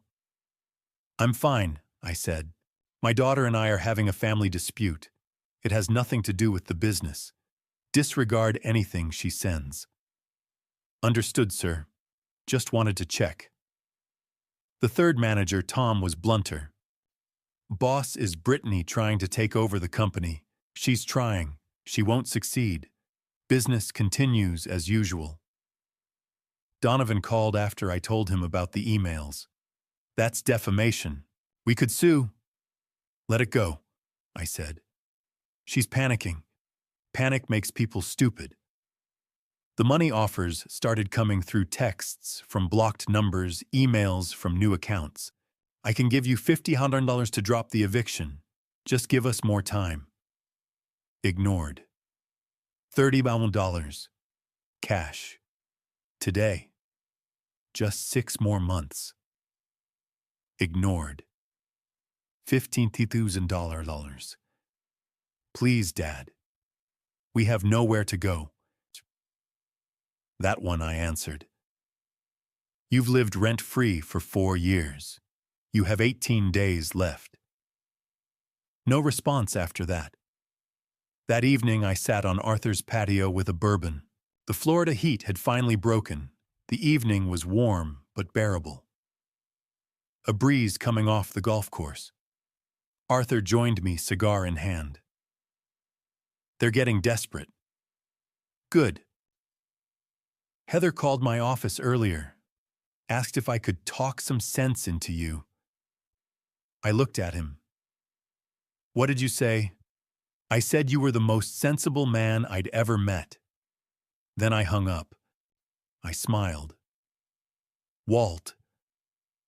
Arthur said carefully, you know they're not going to stop, right? Not until the sheriff physically removes them. I know. And Brittany's going to keep trying to damage your reputation, the business, your relationships. Let her try. You're not worried about what? I have a cognitive evaluation from a licensed neuropsychologist saying I'm sharp as ever. I have bank statements proving premeditated fraud. I have recordings of them planning to steal everything I own. What can she possibly say that matters? Arthur puffed his cigar, nodded slowly. You've changed, you know. 2 weeks ago, you would have tried to fix this, tried to smooth things over. 2 weeks ago, I didn't know what they were. And now I know exactly what they are, and I'm not their target anymore. 18 days remained, and they'd tried everything: fake emergencies, threats, public shaming, bribery, professional sabotage. I'd said no to all of it. They were running out of time and out of options, and the clock kept ticking. Day 18 brought the visitor I'd been both dreading and expecting, my eldest daughter alone, armed with memories and tears. I was on Arthur's back patio evening, settling in coffee, cooling in my hand. The air was thick with humidity, the kind of Florida night where everything feels weighted. I heard the gate buzzer from inside the house. Arthur appeared at the sliding door. "Walt, Brittany's at the gate." My chest tightened. "Let her in." She walked around the side of the house 2 minutes later. Alone, no Ryan, no Heather, no backup. She looked smaller than I remembered. Tired. Her hair was pulled back in a ponytail, no makeup, jeans, and a plain t-shirt instead of her usual designer wardrobe. She stopped at the edge of the patio. "Dad, please just give me 5 minutes." I gestured to the chair across from me. 5 minutes. She sat, hands folded in her lap. For a moment, she just looked at me. Then the tears started. "I made terrible choices," she said, voice breaking. "I got caught up in things I shouldn't have. Ryan, he convinced me it was just borrowing, that we'd pay you back, and the conservatorship thing, that was Corey's idea. I got pulled into it, but I never wanted." "Stop." My voice was calm, flat. "You opened that joint bank account on May 15th, 2 months before the wedding. That's not getting caught up. That's planning." She flinched. The tears kept coming, but I saw the calculation behind them now. The performance. "I was desperate," she said. "The wedding expenses were piling up, and Ryan kept saying we needed a safety net, and I made bad decisions out of fear. But I never meant to hurt you. You paid Dr. Morrison $12,000 to declare me incompetent. That was Corey. He found her, he set it up. You're on the recording, Brittany, discussing it, approving it, planning what would happen after." Her face went pale. She wiped her eyes, shifted tactics. "Dad, you don't understand the pressure I've been under. Ryan's job, the mortgage, we were trying to get Heather depending on me for advice. I felt like I was drowning. And I made mistakes. Terrible mistakes. But I'm still your daughter." She reached across the table, tried to take my hand. I pulled back. "Do you remember?" she said softly. "When I was 8 and I fell off my bike, scraped my knee so bad I thought I was going to die. You carried me all the way home. You cleaned the wound, put on the bandage, and you told me that no matter what happened, you'd always be there to pick me up." I did remember. Late afternoon. She'd been racing Heather down the driveway. Hit a crack in the pavement, went sprawling. Blood everywhere. She'd been sobbing, convinced she'd need stitches. I'd carried her inside, cleaned the scrape, held her while she cried. "I remember," I said quietly. "We can get back to that," Brittany said, leaning forward, tears streaming now. "We can start over. I'll pay you back every dollar. We can have family dinners again. I can bring the grandkids over whenever you want. We can be a family." She reached for my hand again. This time I let her take it. Her grip was warm, familiar. The hand I'd held when she learned to walk, when I'd walked her down the aisle, when she'd signed the papers for a joint bank account designed to rob me. I looked at her face, at the tears, at the hope and desperation mixing together. And I saw it. The calculation, the angle, the performance. If she were truly sorry, she would have started with an apology, not a negotiation. I pulled my hand back. "If you were really remorseful," I said, "you would have apologized, not tried to make a deal." Her face changed. Just for a second, the mask slipped. The tears stopped. Her jaw tightened. "It's over, Brittany. You have 12 days. She stood, the tears gone, now replaced by something colder. "You're going to regret this. When you're old and alone and there's no one left to care." "I'm already old," I said. "I'm already alone. Because of you. And I've never felt freer." She stared at me for a long moment. Then she turned and walked away, heels clicking on the stone pathway. I heard the gate open, close. Her Mercedes engine starting in the driveway. Arthur appeared at the door. "You okay?" I realized my hands were shaking. Almost wasn't. She almost got me. But she didn't. No, she didn't. Arthur sat down in the chair Brittany had vacated. What was the tell? She said she'd pay me back. Every dollar. I picked up my coffee, took a sip. It was cold now. If she were really sorry, she wouldn't have framed it as a transaction. She would have just said she was sorry. And the memory, the bike accident. Real memory, real moment. But she was using it as leverage. That's not nostalgia. That's manipulation. Arthur poured himself a bourbon from the bottle on the side table. "How do you feel?" I watched the taillights of Brittany's Mercedes disappear down the street. "Sad," I said honestly. She was my little girl once. I carried her home when she was hurt. I believed in her. And now I know that little girl turned into someone I can't trust. And grieving who she used to be doesn't mean I have to sacrifice who I am now. Arthur raised his glass. 12 days. 12 days, I repeated. The night settled around us. Somewhere in Palm Beach Gardens, Heather and Corey were packing, or panicking, or plotting one last desperate move. But Brittany was gone. And the part of me that had almost believed her, almost let her back in, was grateful I'd seen through it. Because that bike accident memory was real. But the daughter who'd fallen that day, she didn't exist anymore. I watched her Mercedes disappear down Arthur's street. Part of me ached she'd been my little girl once. But that child had become a woman I couldn't trust. And grieving the past didn't mean sacrificing my future. With 10 days left until eviction, Donovan called with a proposal. "Let's end this on your terms." It was afternoon when my phone rang. I was at Arthur's dining table reviewing business reports. "Walt, I have a suggestion," Donovan said. "One final meeting, at my office. You lay everything out, all of it. The photos, the recordings, the bank statements, the trust. You show them exactly what they tried to do and exactly how they failed. Why? So you never have to wonder if you did the right thing. So there's no ambiguity, no room for them to claim they didn't understand. You put it all on the table and then you walk away knowing you gave them the truth." I thought about it. The eviction would happen in 10 days whether we met or not. The trust was sealed. The legal work was done.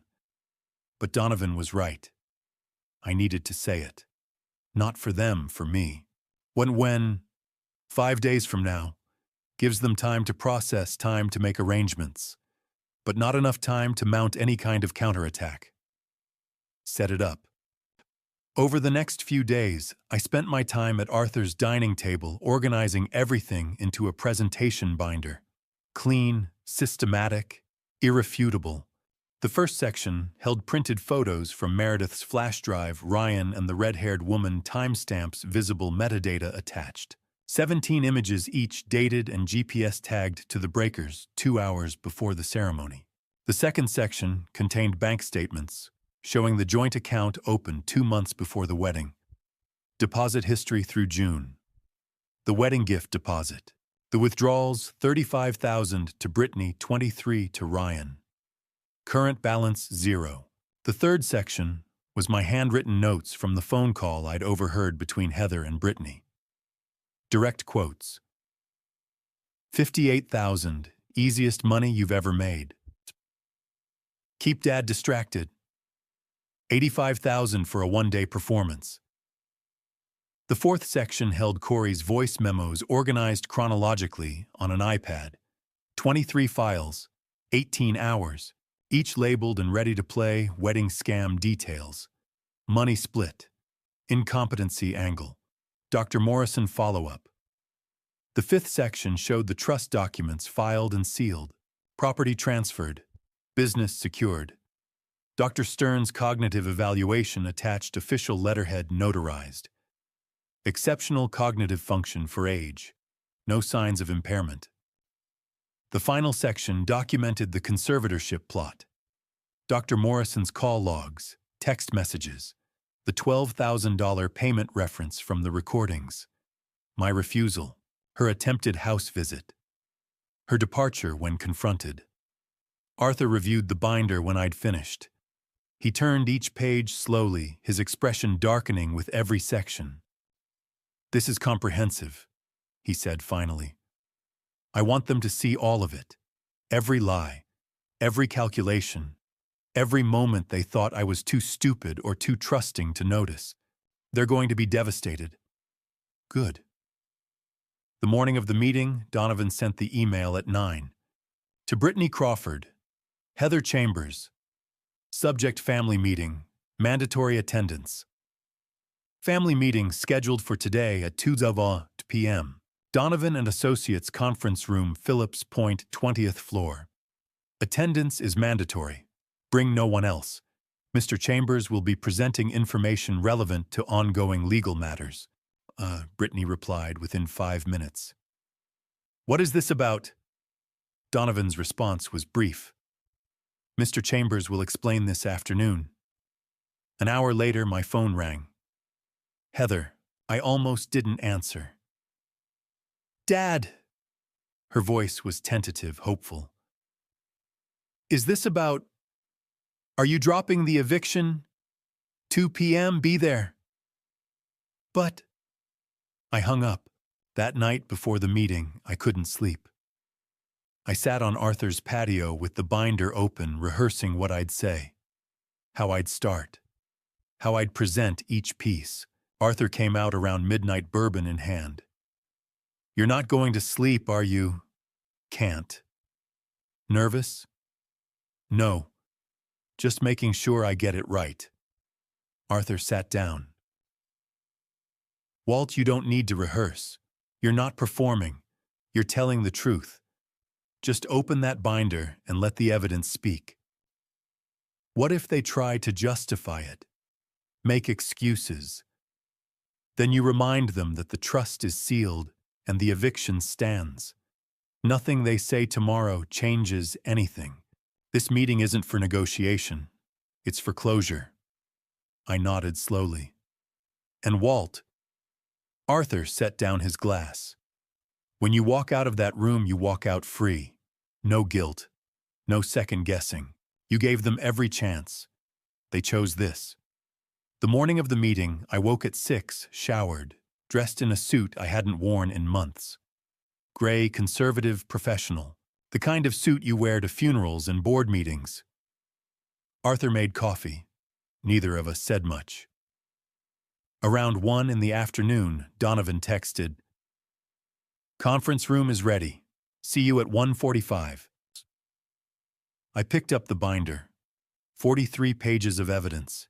18 hours of recordings. $2.5 million protected. And 2 daughters who thought they could still negotiate. Arthur walked me to my truck.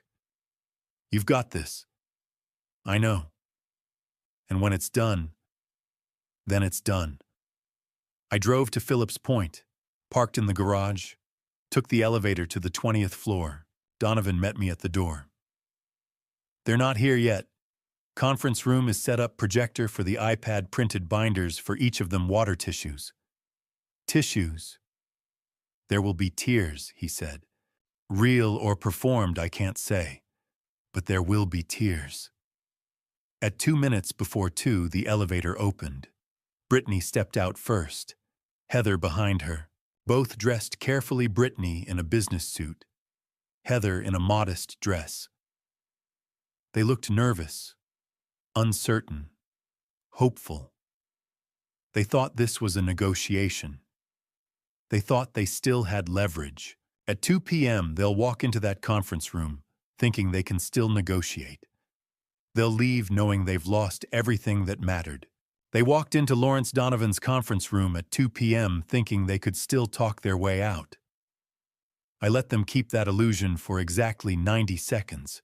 The conference room occupied the corner of the 20th floor floor-to-ceiling windows overlooking the intracoastal waterway.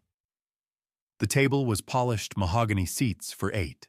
I'd arrived 15 minutes early with Donovan the brown presentation binder and iPad already positioned at my seat. At 2:05, the elevator doors opened. Brittany stepped out first, armed in a designer dress and heels. Ryan followed nervous in his investment banker suit. Heather came next, fidgeting with her purse strap. Corey walked in last, jaw set, shoulders squared, trying to look intimidating. They sat across from me, 4 of them, 1 of me. Donovan at the head of the table. The air in the room felt heavy, like the moment before a thunderstorm breaks. Brittany adjusted her bracelet, a nervous tick I'd seen 1,000 times. Ryan kept glancing at the door like he was calculating escape routes. Heather looked at me with something that might have been hope, like maybe I'd called them here to apologize, to make things right. They still thought they had leverage. "Before we begin," Donovan said, his voice calm and professional, "let me be clear. This is not a negotiation. This is an information transfer. Mr. Chambers has evidence to present. You'll have an opportunity to respond. But nothing said in this room changes the legal status of the eviction or the trust." Brittany leaned forward slightly. "Dad, if you just—" I opened the binder. The sound of the pages turning was loud in the silence. Crisp. Final. "The visual proof," I said. I pulled out the first photo and slid it across the table. Ryan and the red-haired woman. Kissing. The breaker's south garden visible in the background. The timestamp in the corner, July 12th, 11:14 a.m. Brittany's expression didn't change. She already knew. Ryan went pale. His hand moved to his collar, loosening his tie slightly. He couldn't look at me. I slid the second photo. Ryan's hand on the woman's waist. Third photo. The woman adjusting Ryan's tie, both of them smiling. Fourth photo. Close-up of their hands, her wedding ring clearly visible. 17 photos total, I said. All taken by your wedding photographer, Meredith Collins. 2 hours before your ceremony. GPS coordinates embedded. The breaker's Palm Beach. These are forensically verified. Any expert can confirm they're authentic and unaltered. Ryan opened his mouth. Nothing came out. He looked at Brittany, panic spreading across his face. Brittany's hand moved to his wrist under the table. A warning. Her nails pressed into his skin hard enough that I saw him wince. The paper trail. I continued. I pulled out the bank statements and placed them in the center of the table. The pages were highlighted in yellow, every damning transaction marked clearly. May 15th.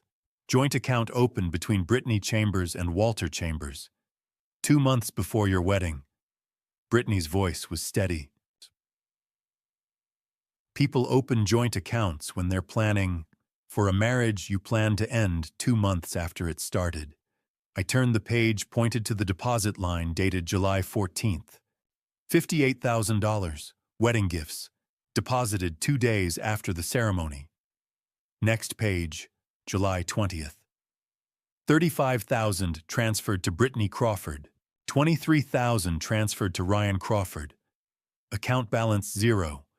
You cleaned it out 8 days after the wedding. Heather was staring at Brittany now, confusion spreading across her face. Britt, what is he talking about? Brittany didn't answer. She was reading the statements, her eyes moving rapidly across the numbers like she was searching for some mistake, some loophole. There wasn't one. This wasn't impulsive, I said. This was architecture. You built financial infrastructure specifically for fraud.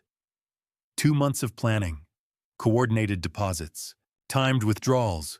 This was a business transaction dressed up as a wedding. Brittany's jaw tightened, but she said nothing. The mask was cracking just slightly. I could see it in the way her fingers trembled against the paper. The confession. I pulled out my handwritten legal pad notes. The ones I'd made standing in my hallway 3 weeks ago, listening to Heather's phone conversation. On speaker. The ink was slightly smudged where my hand had been shaking. August 3rd, I overheard a phone call between Heather and Brittany. I wrote down what I heard, word for word. I read aloud, my voice steady. 2 months, then file for divorce. Half the cash gifts are legally yours, 58,000.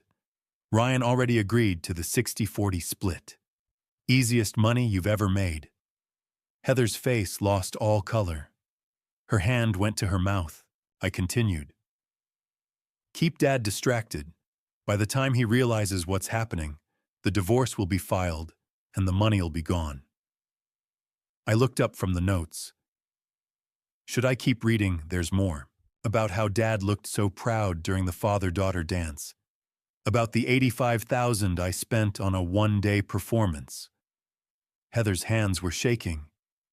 I didn't mean it like that. You said it exactly like that, I said. I have it written down. Your exact words. Your exact tone. Corey leaned forward, voice hard. This is bullshit. You're making... Donovan's voice cut through. Mr. Stevens, you'll have an opportunity to speak. Right now, you're listening. Corey sat back, but his hands were clenched into fists on the table. The veins in his neck were visible. He was barely holding it together. The double cross. I picked up the iPad and turned it so they could see the screen. Voice Memos app. 23 files, organized by date, each one labeled with damning precision. Corey, I said, looking directly at him, you left your phone on my kitchen counter. No passcode. The app was open. Corey's face went rigid. The color drained so fast he looked like he might pass out. His mouth opened, closed, opened again. No sound came out. I copied everything. 18 hours of recordings, Corey. Every conversation, every plan, every lie is now in my possession. I let that sink in. Let them process. The room was so quiet, I could hear the air conditioning hum. Could hear Heather's breathing, quick and shallow. Could hear the distant sound of traffic 20 floors below. Corey sat frozen, staring at the iPad like it was a weapon pointed directly at his chest. Brittany's hands gripped the edge of the table, knuckles white. Heather's eyes were wide, darting between me and Corey, trying to understand. Ryan still had his head down, defeated. I saw the horror beginning to spread across the room, the realization that I knew everything that I had documented, everything that there was no talking their way out of this. But they didn't know yet that the worst part was still to come. The final recording was the one that would destroy them, because it was Brittany's voice plotting to strip away my freedom. I touched the iPad screen. The file name appeared, Brittany's Plan, 4732. Shidal, I pressed play. Brittany's voice filled the room, crisp and cold. Dr. Morrison says this is easy with people over 65. All we need is documentation showing mental decline, forgetfulness, confusion, poor financial decisions. Once he's declared incompetent, we get power of attorney. That means total access to everything while he's still alive. He has no say. None. Corey's voice on the recording, and we get what percentage? All of it. The house, the business, every bank account. We control everything. He becomes a ward. We make all the decisions. It's perfect, because he won't even know what happened. We can move him into assisted living, sell everything, and split it 3 ways. By the time anyone questions it, the paperwork's already filed, and the assets are liquidated. I stopped the playback. The silence was absolute. Heather's voice came out small, broken. Brittany, what are you talking about? Brittany's eyes were wild, now cornered. You tried to have me declared incompetent. I said, my voice steady, so you could steal my assets while I was still alive.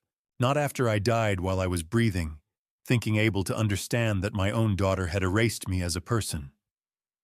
That's taken out of context. Context. I leaned forward. The context is, you paid a doctor $12,000 to falsify a medical evaluation. The context is, you plan to lock me away and liquidate everything I built.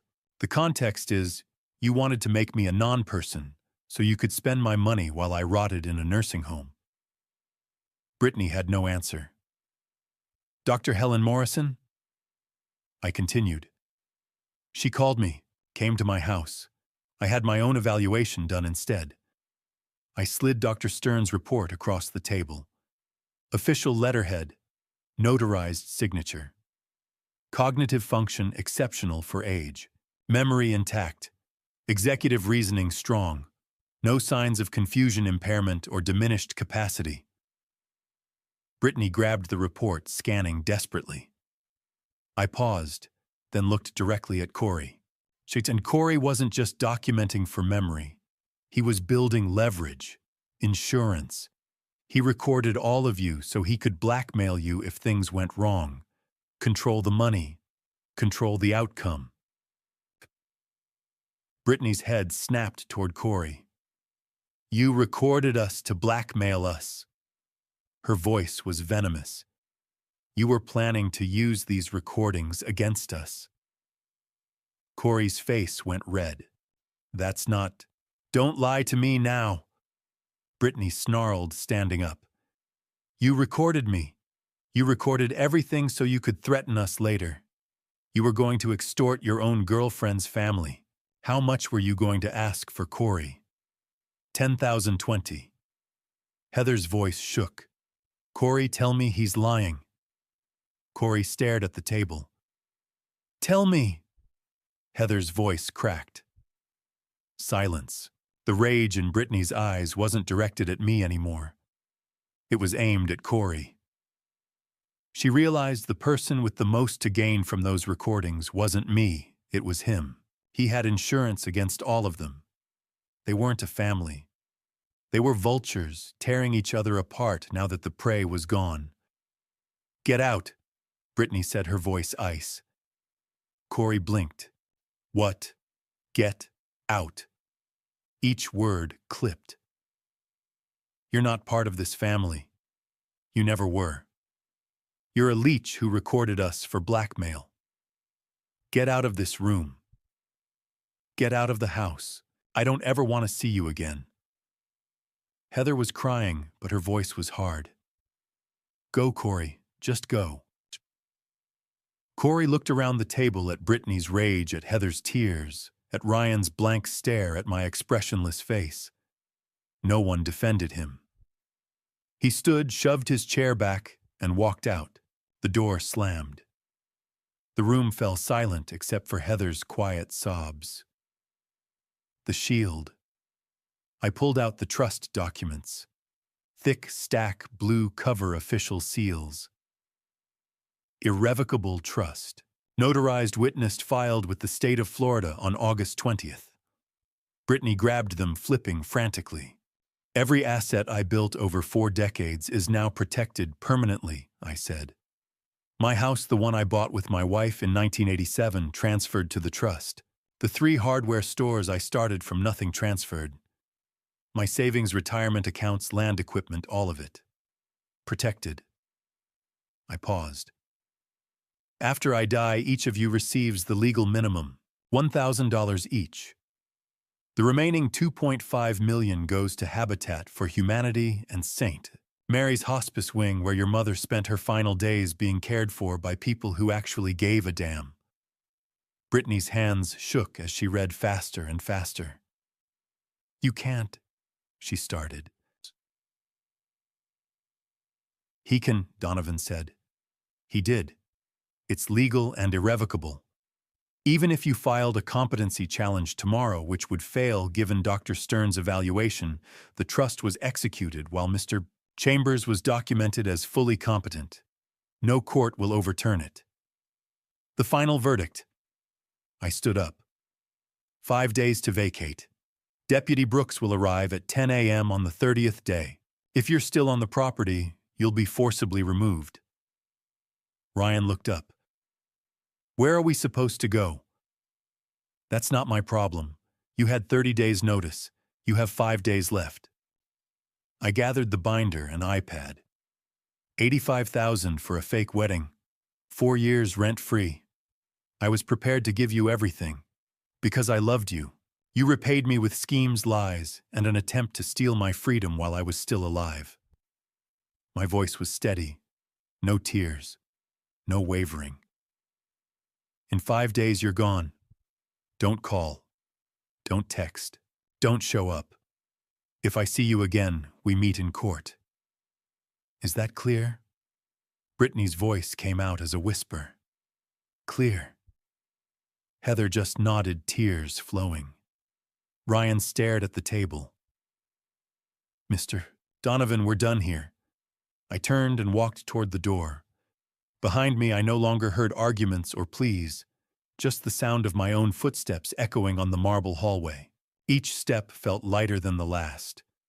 I had reclaimed my name, my assets, and most importantly, my dignity. Their game was over. The curtain had fallen. The performance was done. But my real life, the one I chose, the one I controlled, the one I protected, was just beginning. I walked through the lobby, pushed through the glass doors, and stepped into the Florida afternoon.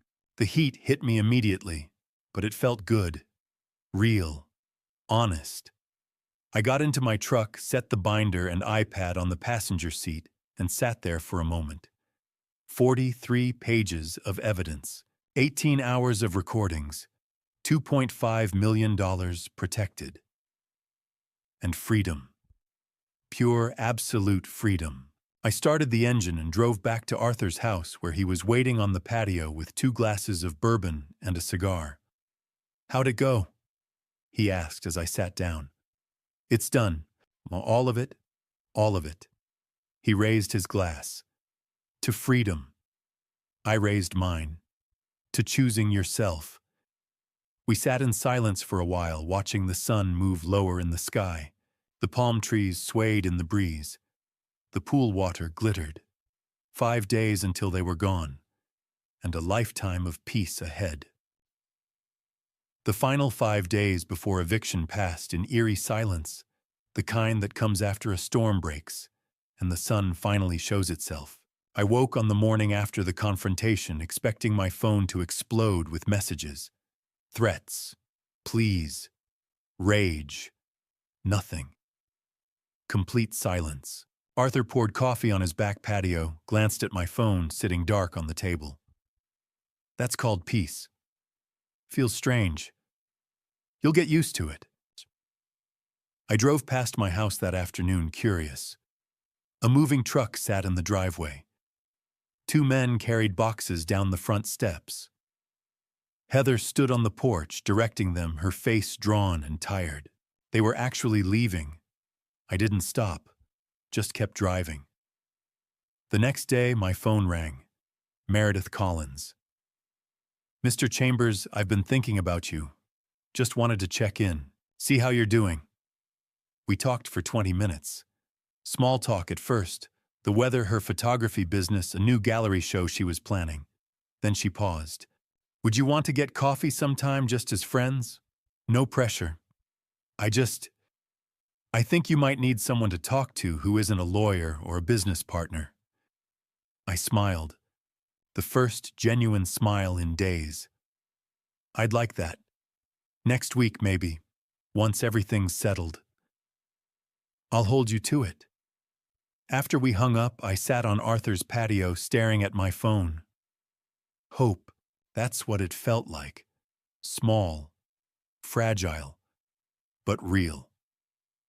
Another day passed. Donovan called in the afternoon. They're asking for one more day, an extension. Said the moving company can't finish until tomorrow night. What did you tell them? No, 10 a.m. tomorrow. Deputy Brooks will be there. If they're still on the property, he'll supervise the final removal. I took a breath. I want to be there. To see them leave. You sure? I need to. Understood. I'll meet you there at 9:45. That evening, I packed my things at Arthur's. One duffel bag. That's all I'd brought. That's all I needed. Arthur watched from the doorway. My door's always open. You know that. Thank you for giving me sanctuary when I needed it most. That's what family does. The word landed differently this time. Family, not blood. Choice. I set my alarm for 7 a.m. Day 30. Eviction day. I arrived at my house at 9:45 a.m. Deputy Brooks was already there leaning against his cruiser. Donovan pulled up 30 seconds after me. Ready? Donovan asked. I nodded. The three of us walked to the front door. I pulled out my keys to my house, and unlocked it. The door swung open. The living room was empty. Not completely. My furniture was still there. The couch I'd bought with Margaret 20 years ago. The bookshelf she'd picked out at an estate sale. The coffee table we'd refinished together in the garage. But everything else was gone. Heather's throw pillows. Corey's sports memorabilia. The clutter that had accumulated over 4 years of them living here rent-free. The space felt bigger, lighter. I walked through slowly. The kitchen clean, but missing the gadgets Heather had insisted on buying. The guest house entrance door open rooms stripped bare except for some trash bags in the corner. Upstairs. My bedroom untouched. They'd respected that at least. Heather's old room empty. Not even a poster on the wall. I came back downstairs. Deputy Brooks was inspecting the coffee table, running his finger along a deep scratch in the wood. Property's been vacated, he said. Eviction is complete. Any damages you want documented. I looked at the scratch, the scuff marks on the wall where they'd moved furniture, the dent in the baseboard near the kitchen. Nothing that can't be fixed. Brooks made a note on his clipboard. Congratulations on reclaiming your home, Mr. Chambers. He shook my hand, nodded to Donovan, and left. Donovan and I stood in the empty living room. How does it feel? He asked. I walked to the window overlooking the pool, the backyard, the palm trees swaying in the morning breeze. Quiet, I said. A good kind of quiet. Donovan smiled. I'll send you my final invoice next week. Trust administration fees, court filings, the usual, but the hard part's done. Thank you, Lawrence, for everything. You did the hard part, Walt. I just provided the tools. He left, and then it was just me. I walked through each room slowly, a ritual of reclamation. Living room, kitchen, office, upstairs bedrooms, the guest house. Each step felt like taking back territory. Not from invaders, from ghosts. From the versions of my daughters I'd thought existed. I stopped in the master bedroom, the bed Margaret and I had shared for 30 years. The dresser where she'd kept her jewelry. The closet where her clothes had hung until I'd finally donated them 2 years after she died. This room they'd left alone. Maybe out of respect. Maybe out of fear. I didn't care which. I sat on the edge of the bed and looked around. The coffee table could be refinished. The walls could be repainted. The scratches and dents evidence of 4 years I'd lost could be erased. But I'd remember.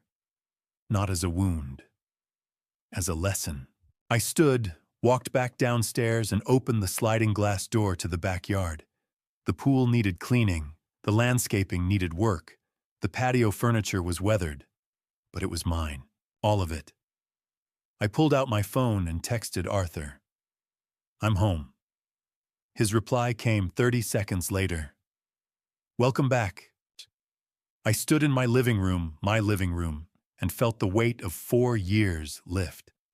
The damage could be repaired. The memories could be replaced. I was home. Finally, truly home. 3 weeks after they left, a text message proved they still didn't understand, but I'd stopped caring whether they did. I was in the guest house painting over scuff marks when my phone buzzed. Unknown number. Walt, it's Ryan. I know things ended badly. I'm willing to give you 15,000 salon to keep quiet about the affair during the divorce proceedings. Brittany doesn't need to know you have those photos. Cash, no questions. I stared at the message for 10 seconds. No. I blocked the number and went back to painting. Donovan called an hour later with good news. The trust was officially recorded, with the state fully protected. He'd also heard about Ryan's bribe attempt. "So that's the last time you'll hear from him," he said. I made sure of it. The days began to find their own rhythm. Mornings became my favorite, waking at 6, coffee on the patio, guitar in my lap. I'd started taking lessons, something I'd always wanted, but never had time for when I was funding other people's dreams. My fingers were clumsy, the chords rough, but it was mine. I met Meredith for coffee most weeks at Subculture on Clematis Street. We never called them dates, just two people finding comfort in easy conversation. One morning she looked at me and said, "You look lighter." I told her I felt lighter, like I'd finally put down a weight I hadn't realized I'd been carrying. My afternoons were spent volunteering at the senior center on alternate A1A, fixing handrails, helping with repairs, talking to people who actually appreciated the help. Maismal Rodriguez, 83, called me a blessing when I fixed her wobbly walker. Simple gratitude, honest gratitude. It felt better than any thank you I'd ever gotten from my daughters. Evenings were mine. My chair, my TV, my choices. I ordered pizza the way I liked it, watched old westerns, fell asleep on the couch if I wanted. Arthur called most Friday nights to invite me to dinner. I always said yes. One evening, I stood on my back patio watching the sun set over Palm Beach Gardens, the sky burning orange and pink palm trees silhouetted against the horizon. This was my life now. Quiet. Simple. Mine. People ask if I have regrets. I regret that it had to happen. I regret that the daughters I raised became people I couldn't trust. I regret the years I spent funding a lifestyle designed to drain me dry. But I don't regret what I did. Because love without boundaries isn't love, it's exploitation with a smile. I paid $85,000 for a fake wedding. I lost 2 daughters, but I gained my freedom and my dignity. I lost the illusion and gained clarity. The trust is filed, the house is secured, the future is protected. And that's not loneliness. That's peace. I have Arthur, who gave me sanctuary when I needed it most. I have Meredith, who saw the truth and handed me the first piece of evidence.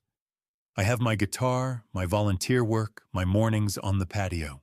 My life isn't empty, it's full, but only with things I chose. I hope my daughters learn something from this. I hope they look at their choices and realize what they lost. But I'm not waiting for an apology. I'm not holding my breath for reconciliation. I'm living. And if there's a message in all of this for anyone reading, anyone listening, anyone standing at the edge of their own breaking point, it's this: it's never too late. Never too late to walk away. Never too late to set boundaries. Never too late to choose yourself. I'm 67 years old. I thought I was too old to start over. I was wrong. Every evening now I sit on my patio and watch the sunset. I drink my coffee. I play my guitar badly but joyfully. I think about the life I built over 40 years, the life I almost let them take, and the life I reclaimed. Was it worth it? Every hard conversation, every sleepless night, every moment of doubt, yes. 1,000 times yes. Because freedom isn't the absence of chains. It's the right to choose. I built a business from nothing. I raised 2 daughters. I loved a wife who died too soon. I survived betrayal from the people I trusted most. And I'm still here. Not bitter. Not broken. Free. I don't know what the next chapter looks like. Maybe Meredith and I become something more. Maybe I sell the business and travel. Maybe I just keep playing guitar on my patio and fixing handrails at the senior center. It doesn't matter. Because whatever I choose, it's mine. The sun sets over Palm Beach Gardens, and I'm sitting in my chair on my patio in my house living my life. I'm Walter Chambers. I'm 67 years old. I own 3 hardware stores, a house in Palm Beach Gardens, and my own life. And that's enough. More than enough. It's everything. Looking back at this family betrayal, I see it clearly now. I wasn't just fighting for my assets. I was fighting for my dignity, my freedom, and the right to live the final chapter of my life on my terms. This family story taught me that blood doesn't guarantee loyalty, and love without boundaries becomes a weapon in the wrong hands. Don't be like I was blind to manipulation because you loved too much. God gave us wisdom for a reason, yet I ignored every red flag because I wanted to believe in the family I'd raised. The Bible says, "Be wise as serpents and innocent as doves." But I was only innocent. Trust God's discernment when something feels wrong. He speaks through that uncomfortable feeling in your gut. The hardest family betrayal often comes wrapped in familiar faces and, "I love you, Dad." This family story isn't unique. Countless parents are being drained dry by adult children who see inheritance as an entitlement, not a blessing. My advice: set boundaries early. Protect yourself legally. And remember, God honors those who stand for truth, even when it costs them everything they thought they wanted. Pray for guidance. Act with courage and trust that the Lord will provide peace on the other side of hard decisions. This family story ended with freedom, not bitterness, proof that it's never too late to reclaim your life. What would you do in my situation? Have you faced family betrayal? Share your story in the comments below. If this resonated with you, subscribe to the channel and share this video. Someone you know might need to hear it today.